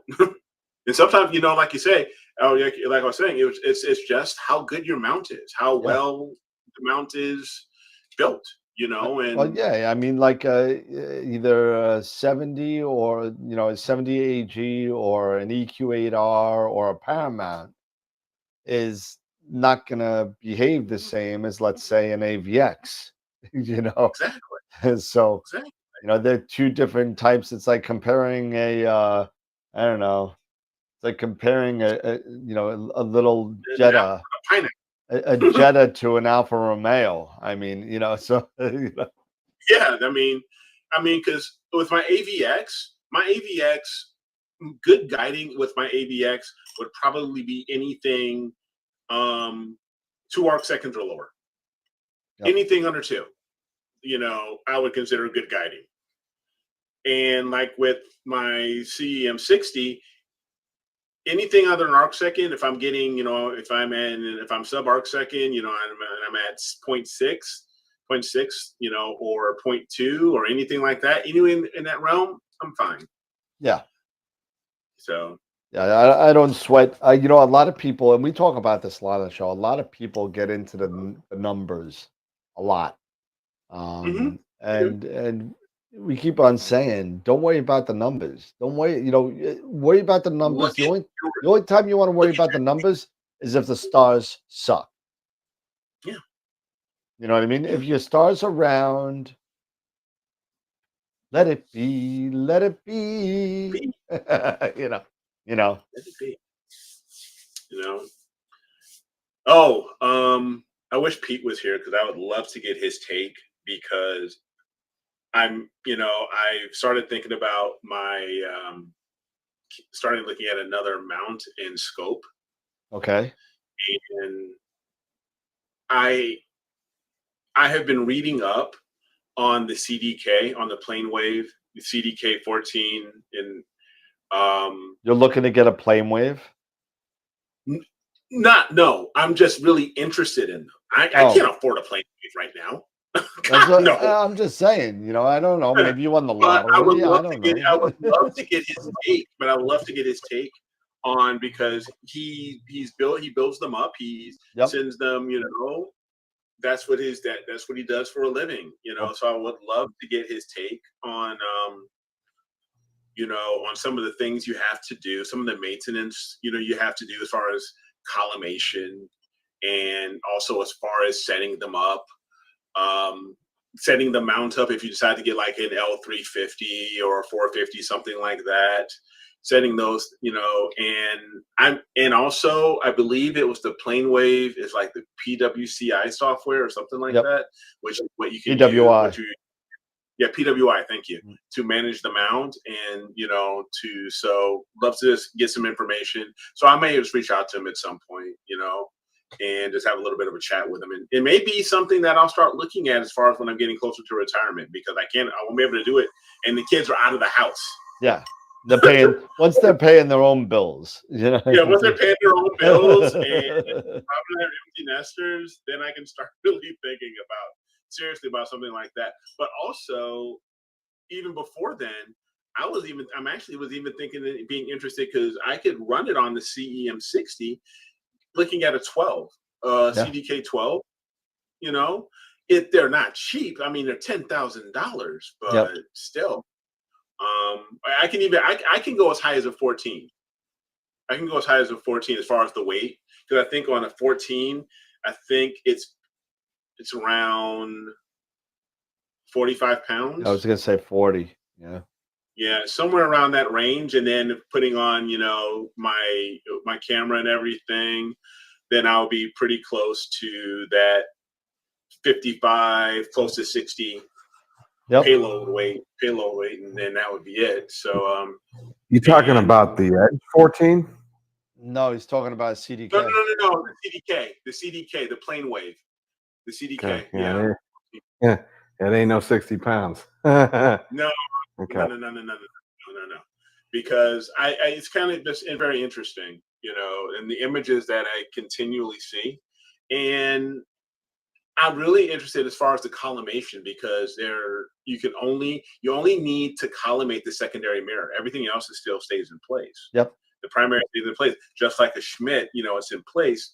But I want to understand a little bit more on that collimation process and the maintenance and things like that. Well, if I could collimate a CDK, you'll be fine. Yeah. You know what I mean? Oh, It's I know. just a matter of practice. Shut up. Yeah. If you can do it, anybody anything can do it. I could do, you could do better.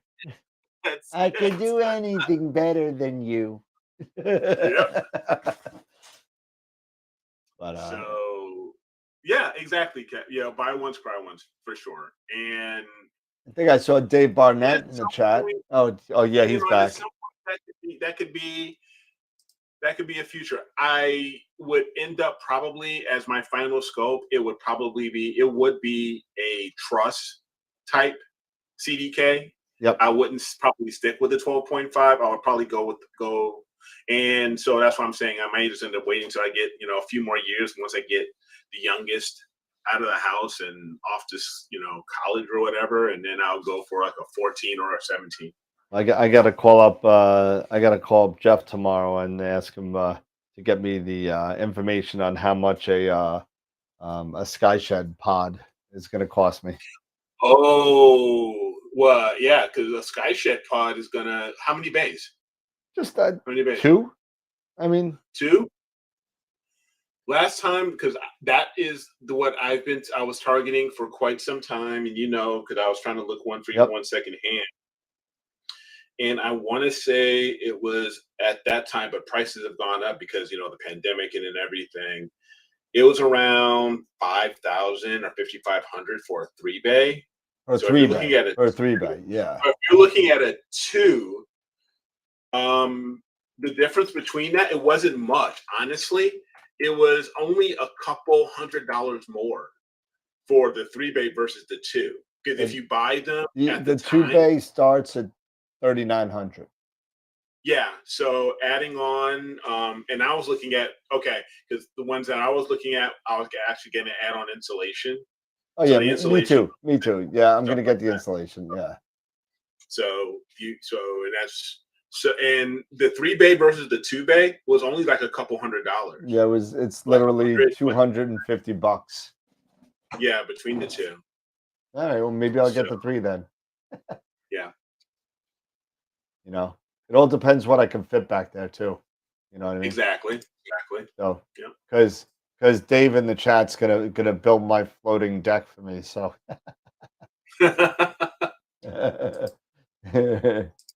I know. Yeah, I know shipping. Yeah, shipping. I'll That's the other thing when I get close to that 5,000 range and stuff like that. I'll drive It to was, Canada and go get it. yeah, I was actually thinking about, Yeah. okay, if I drive and rent a U-Haul, and hitch it up to my truck and then go and grab everything, how much more would that cost me? With maybe crashing either there in a hotel for a night, picking it up, and then driving back home the same day after I pick it up. It's So who it's knows? 2 hours west of Toronto. Yeah. That's like I was actually that's like me driving driving to Chicago. Yeah. Which I just did. So Yeah. I'm not worried about that. If you could get it and I can rent a U-Haul and be back in 2 days, no problem. Don't worry Yeah. about shipping. Yeah. I'll pick Yeah. that. Plus border fees since it costs more than 2,500. Yeah. Yeah, I will pick that up. No problem. Another thing I've been thinking about is the teleview. It's not the teleview, but the telestation. Yeah, I was thinking about But that. aluminum is getting expensive. Aluminum is It's expensive. not even that. I mean, I heard a couple of things about it where once you like if you take it apart and put it together like more than Hmm. once, like Hmm. I'm gonna move. Yeah. Um, kind of like putting a car together. It doesn't go all together the same way all the time, right? Really? Yeah, I had a It couple was of supposed to be modular and everything like it's that. supposed to be, yes, I know, but things get bent. The panels are Sure. just the panels are kind of like they're like they're like plastic. It's just plastic boards that go in there. They look really nice. I don't know anyone personally. It's just some stuff that I've read. And again, you're not going to Mhm, please everybody. And I'm sure, Pure Tech does a great job in making these things. But, mhm, there's been some people out there that are I'm second guessing myself because I was going to get the two. mhm. And I guess for right now, I think the until I get more of a permanent setup, like I'm not gonna move. Right. If that happens and I don't move, I will think about that yet again and get the electronic raising Yeah. pier and the whole thing and Yeah. yeah. Because one thing is for sure is that I wouldn't have mine shipped. I'd actually go out and pick that sucker up myself and just load that sucker up. Definitely on a U-Haul since it's in Bartlett. It's Uh, only like an hour away from hour and a half away. So Pure Tech is. So I definitely would just go and grab that sucker. and people are making fun of me because I don't take apart cars. I It always has extra parts. Yeah, you're right. It's always extra parts. Oh man, I don't know how many times as a kid that I would take something apart just to learn how it all works, I did that and with then I'm putting computers all the time. together, and I'm putting it back together, and I end up still, and I'm like, how did I end up with these extra parts? Wait, no, the funny thing is, how do I have all these extra parts? And the piece that I took apart and put together still works right. It works. It It still still works. works. No weird noises, no nothing. It still works. Just didn't need the extra screws. That's it. Just didn't need it. Oh man. Hey, Dan, what's Yeah. that clicking noise? What clicking noise? Yeah. Don't click your noise. What clicking noise? Oh I don't man. know. I don't know what clicking noise you're talking about. You mean this? I don't know what you're referring That's me playing with stuff. to. I don't know. It would be worth a damn as a doctor. Oh, yeah. What's this? What's this? Small intestine? You don't need that. Ah. Pancreas, you know. Yeah, you know. Oh That gosh. yeah, well, it's a good thing my wife's a medical malpractice defense lawyer, so they'd be okay. Oh yeah. But yeah, No, but so seriously, I have been thinking about, a telestation, a Pure Tech, because primarily because they're local, and I could just go get it and bring it, and get it set up and done yep. instead of really waiting. But they've got also he's also got quite a waitlist effort. It's got a backlog, I've heard. So who knows? Oh well, But I can anyway, imagine. Yeah, absolutely. But let's see. I think I'm gonna need more data here because I'm just getting a little bit of the bubble here. okay. I don't even see the claw yet.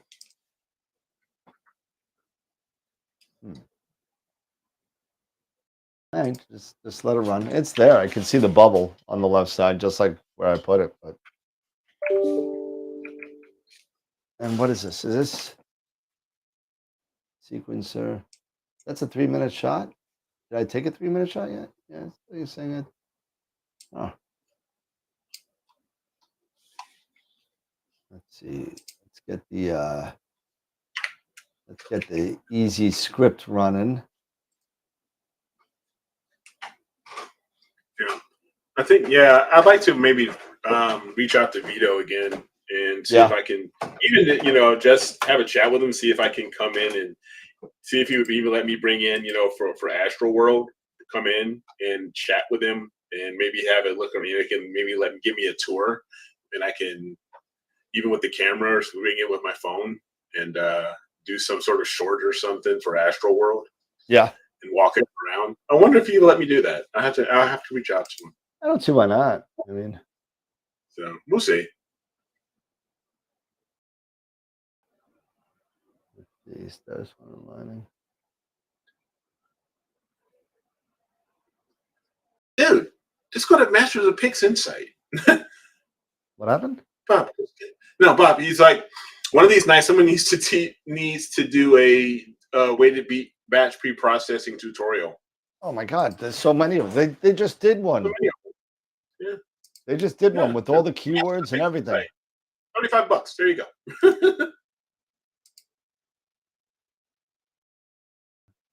Yeah, definitely subscribe. I mean, or just get all their videos because now they're recording their videos, and you can you definitely get from the tutorials off of from YouTube, but Adam Block, but yeah, just something to think about. There's lots of ways to get out there, but I'm just going to say, because we have our sponsor, Masters of Pixinsight, and check out their website, mastersofpixinsight.com, and you can either sign up for one of their classes, or you can, or if you've missed the class, you can purchase one of the recorded videos. Yeah, and once you buy that video, let's say if you buy Masters of Pixinsight #1, which is Pixinsight for newbies. Okay, Yeah. so you could buy that one, and then next year when they do it again, you'll have access to the live show for free. The next one, you always have access to that one. So it doesn't matter. You can keep on coming back because you know what? Yeah, I'm gonna try, Dave. I'm gonna try. But we'll see. He's been on the show twice, and maybe he'll be happy to do something. I think I sent him an email once already, but I'll send him the email that I sent out was more of a generic email for everybody. So everybody that's been on the show. I know he's gotten kind of busy with Adam Block Studios, with his own, with his videos and the stuff that he's doing. He's doing a lot his tutorials and how, and teaching Pixinsight and everything on his site. So I know he's been busy for quite a bit, Yep. but never know. Hey, And it would be always nice to have Adam back on. He's always welcome. Yep.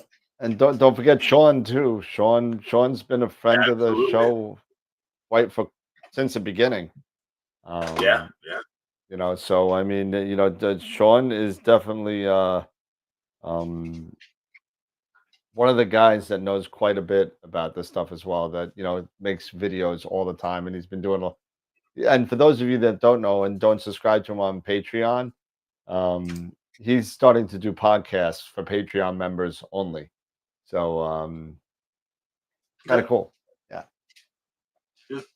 Yeah, and Adam is a great guy. He's a lot of fun. He's a lot of fun. Yeah. And he's a really great teacher. He not only teaches, but he also explains why this is the way it is, and why you have to do it this way and what it's actually trying to do. So he is very in depth, but it's very informative, and it is he really helps you know the nuts and bolts of everything, of the processes. So just to show you an example of something really quick, where did I turn it on? No. Okay. So just, why does this do this? Open this up. Easy Live Stack always opens up like small. There you go. Okay, so you remember the whole side of the building problem? Yeah. So is it back? No. So here you go. So here's the picture now. Okay. Different part of the sky. So obviously the you can start to see right now. This is 4 pictures right now. You can see the bubble here, and then you can see the claw up in here a little bit. Yep. So, the lobster. It's a good target then. It's a good target then for you. Yep. Should be able to get some really good data. It'd be cool, and I got that little cluster here that I wanted. So.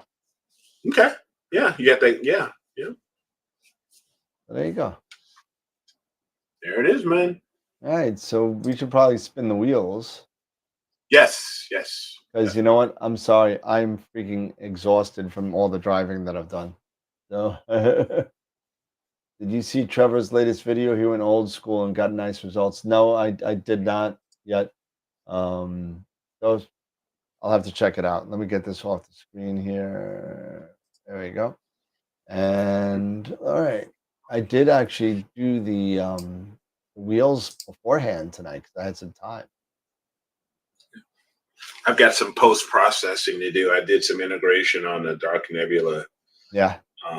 That I've got now that it's all done. I did it all in APP, got everything stacked, and I was playing around with RGB combined, and it based off of APP, it looks really good. But I'm going to go ahead and throw everything into PI and do it from there, and try to get back into just the routine, of using Pixinsight.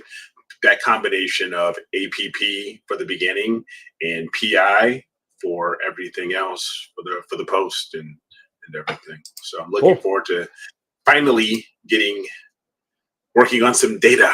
Yeah. All right. So here we go. Where do we got here? Okay, so this is for Star Exterminator. I got to get a pen for this because we got a lot of. I'm going to order this. I'm going to actually get that. I bought this a while ago. So yeah, I'm gonna buy it and noise exterminator. Yeah, buy them together because you get a discount. Yeah, because I had gradient exterminator, so I'll get a discount just from that anyway. Oh yeah, that's right. You will. Yeah. So. All right. So this is for Star Exterminator. This is for a free license for Star Exterminator. We have almost 47 in there. So hey, Scott's on. Hey, Scott. Up? No, Mark, Sean's on. Sean's on. No, sorry, Sean. Sean's on.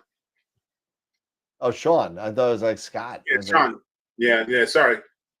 No. There you go. But Sean's So Hey, cool. what's going on, Sean? And here we go. First one, Star Exterminator. This is a great tool. Oh, Gary, Hart. Gary, congratulations. Congrats, Gary. We'll get that out to you. We'll send you an email to whatchamacallit, to Russell, and we'll get Mhm. you that going. And then we're gonna Let me get open you- up the other one wait a minute. because they're different names for different Yeah, things. So here's it Noise is. Exterminator. Yeah, right on. So Gary got Noise, Gary got Star, and this is Noise. So here we go for Noise Exterminator plugin from our friend Russell Croman. Here we go.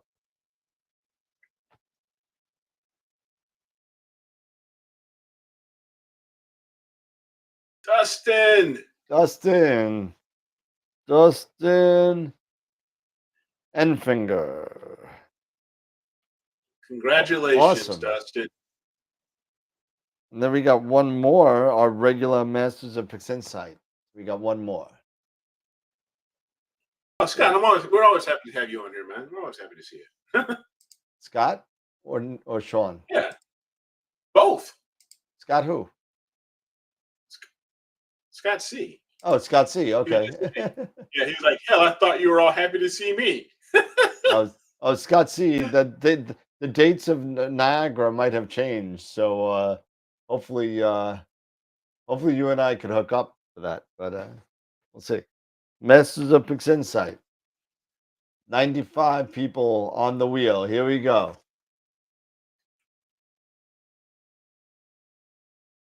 $95 people. 95. Frank Frank! Rossetti. Congratulations. Awesome. So we got our 3. Nicey There it nice. is. Image. Did we do image of the week? No, we didn't because they weren't up on the website. Right. Okay. So here's the deal. So I did put up the 3 images, and I'll show you what they are really quick. Give me a second. AstroWorld live site and bow and here we go. So here's the AstroWorld live site, and I put the new pictures of the week on here. There's our weekly poll. Only 8 people voted for the mystery poll, so vote for the mystery poll, December 2nd. Yeah, really. Go ahead, Eric. I know. I thought, yeah, really. Vote for the mystery poll because I really want to. I'm really curious here. Yep. So one of them is a live stack, and the other one is processed. So choose which one. You could download the TIFF. You can pixel peep all you want. Yeah. We only have 8 answers, so drop your vote in for that. That's crazy. So this is Spooktober number 2, and who is this? Al? Is it? Yeah, Al Al. Mead. Al did Spooktober number 1 last week, and now this is Spooktober number 2, and so that's pretty cool. So I like that. So there you go. And that's Spooktober, and then we got a really cool image of the wall. Mm-hmm. And this is, I don't know if there is a name on here. I don't think there is. No, There isn't. No, I thought I saw something. I Nope. thought I saw a belt, but that's not. It That's might be, what some people like to do is to drop their name just in the file name. And sure. Astropod submissions, and the wall is by, and where's the Is there no? Oh, right there. The wall tech info doc, right there. no, not that. Yeah. Where's the panel? That's over here.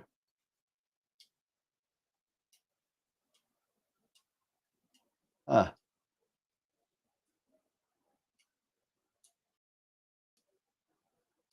Let's see, with the Greg wall. Meyer? Greg Meyer. There it is.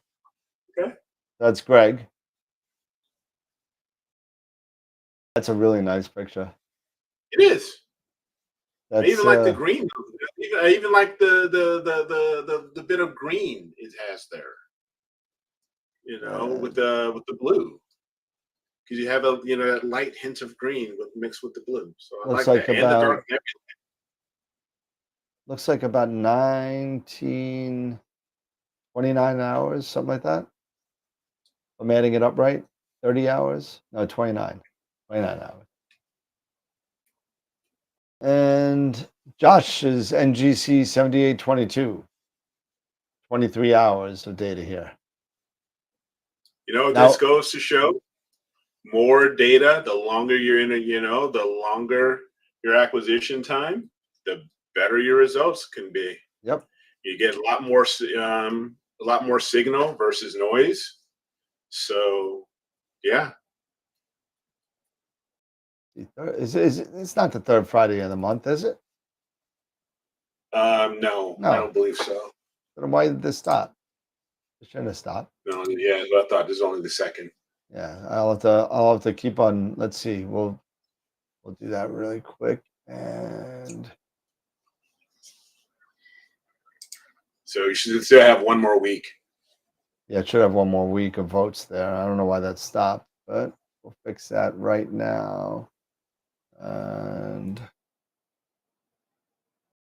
image of the week, September, edit, options. Image of the month. Yeah, it shouldn't have ended there. All right. Done. Update. There we go. Okay, so the picture of the month has another week of voting left. And hopefully if I do this.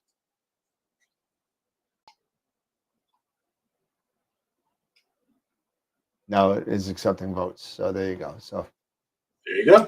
So now it's accepting votes. So we got PG,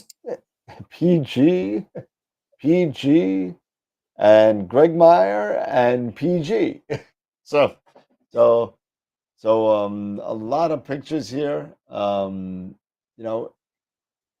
Be nice to see what's going on here. So we got 25 votes, and we got another week of voting to go. So get in your votes.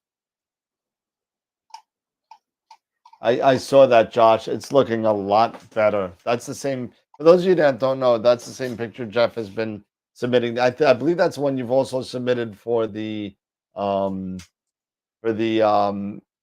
most creatively messed up photo. With that little jet stream in the middle. But it's looking a lot better. So I mean, nice job with that. So it's about 9:52. So we got congratulations to Gary Hart for the Star X Terminator, Dustin Noise Exterminator, Masters of Pixinsight, Frank Rossetti. Everybody will get an email tonight. Unfortunately, this is going to be our last show for 2 weeks. Our next show is going to be on the 28th, and that gives everybody a chance to heal their backs. Get over COVID or flu or whatever, and and me just get over my back problems. So I know, guys, I know. So, but the good thing is that I'm scheduling some AstroWorld to go off for all you Astro junkies out there, and we'll be on. It'll just be previously recorded. So you'll still be able to see our smiling faces. And don't forget off the beaten path targets. And Dave, you know what? I think you're gonna come on the show at the end of each show and do that, because me and Dave's a customer over at Camera Concepts, and he's a really, I hate to say this, is killing me to say this, Dave. He's a really smart, intelligent person that does actual astrophotography, and he's a good friend of mine. And I don't know, after I said that, maybe not, but He's a good friend of mine, and maybe you want to do it. Yeah, I'm gonna go be seeing Sean in a week. A week from today, I'll be having some whiskey with Sean. So nice. It's gonna be cool. I'm looking forward to the. Are you gonna do? You got to do something live real quick with Sean and I'm Ron? sure. Yeah, there'll be something going on. And Yeah, we just looking lost forward. Scott. I hope nothing happened to his aunt, but we just lost Scott. And let's see if I could change this real quick. And layers and Eric. Where's Eric? Eric. And play. There we go. There we go. No, And yeah, no, you're not Scott. no, not Scott. But hey, you all know who I am. So at the Rush show, please. I'll do something. The Rush show is just gonna be myself and my wife, unfortunately. Not everybody is going, but it's gonna be cool, and I'll do some live streams from Lakeside Park in St. Catharines for you Rush fans out there. So it'll be a lot of fun. But Yeah. I mean, everybody, I'm pretty burnt out. I've been driving. I drove 1,600 miles in the past, 5 days? So Yeah, it's man. You put on some. Yeah, you got the mileage on. You got some mileage under you. Yep. So actually, it was more than 1,600 miles because we did that stopover in Lima. So it's probably about 1,800 miles. And it was great, but it was a long drive. But Yeah. Eric, final words? No, just I'm happy I was able to hop on, and hang out and cover, and best, just prayers to Scott and his family. Thank you everybody for joining us for another Friday. Looking forward to maybe a little bit of R&R here for the next couple weeks, to be honest, so I can heal up a little bit more. But no, again, just a great show. Just as always, I always love coming on and hanging out with everybody and talking about the stuff we enjoy doing. So no. Yeah, I mean, apparently I'm a lightweight. Apparently Norm thinks I'm a lightweight. So, but absolutely, definitely we're gonna want to check out some things when we go to Canada, and it's gonna be a lot of fun. We'll do some live stream. You know what I'm gonna do for all you Canadians up there, Sean. I'm gonna start running around and just showing all the Islander memorabilia that's up there. Because there's a lot of it. So I got to dig it in. I got to dig it into Pete too. So so but everybody and Scott, I'm gonna text message you a little bit later regarding the tickets for Niagara Falls, because I think we switched dates a little bit. Maybe not. I don't know. I think we're gonna be a little bit backwards, but I'll get back to you on that. But awesome. All right, everybody. I'm fading out here. I do apologize. I'm like rambling. Everybody, have a good night. Take care. Stay safe. Prayers to Scott. Eric, hope your back gets better. Pete, I hope don't have the flu anymore. Who else? I gotta send Ron. Just keep doing what you're doing and keep getting, getting stronger. Everybody's sick this week, but hey, it is what it is. Everybody, Eric, feel better. Thank you, Mike. Take care, and thanks for coming on. And Scott, thank you. I hope everything's okay as well. But I would hate to do this myself like the old days. I would hate to do it. It's just to talk for an hour and a half. I appreciate it. All right, guys. Have a good night, girls. Take care. Remember, as always, keep imaging. Yeah, keep educating and clear skies. Have a good night, everybody. Bye-bye. See ya. Have a great weekend.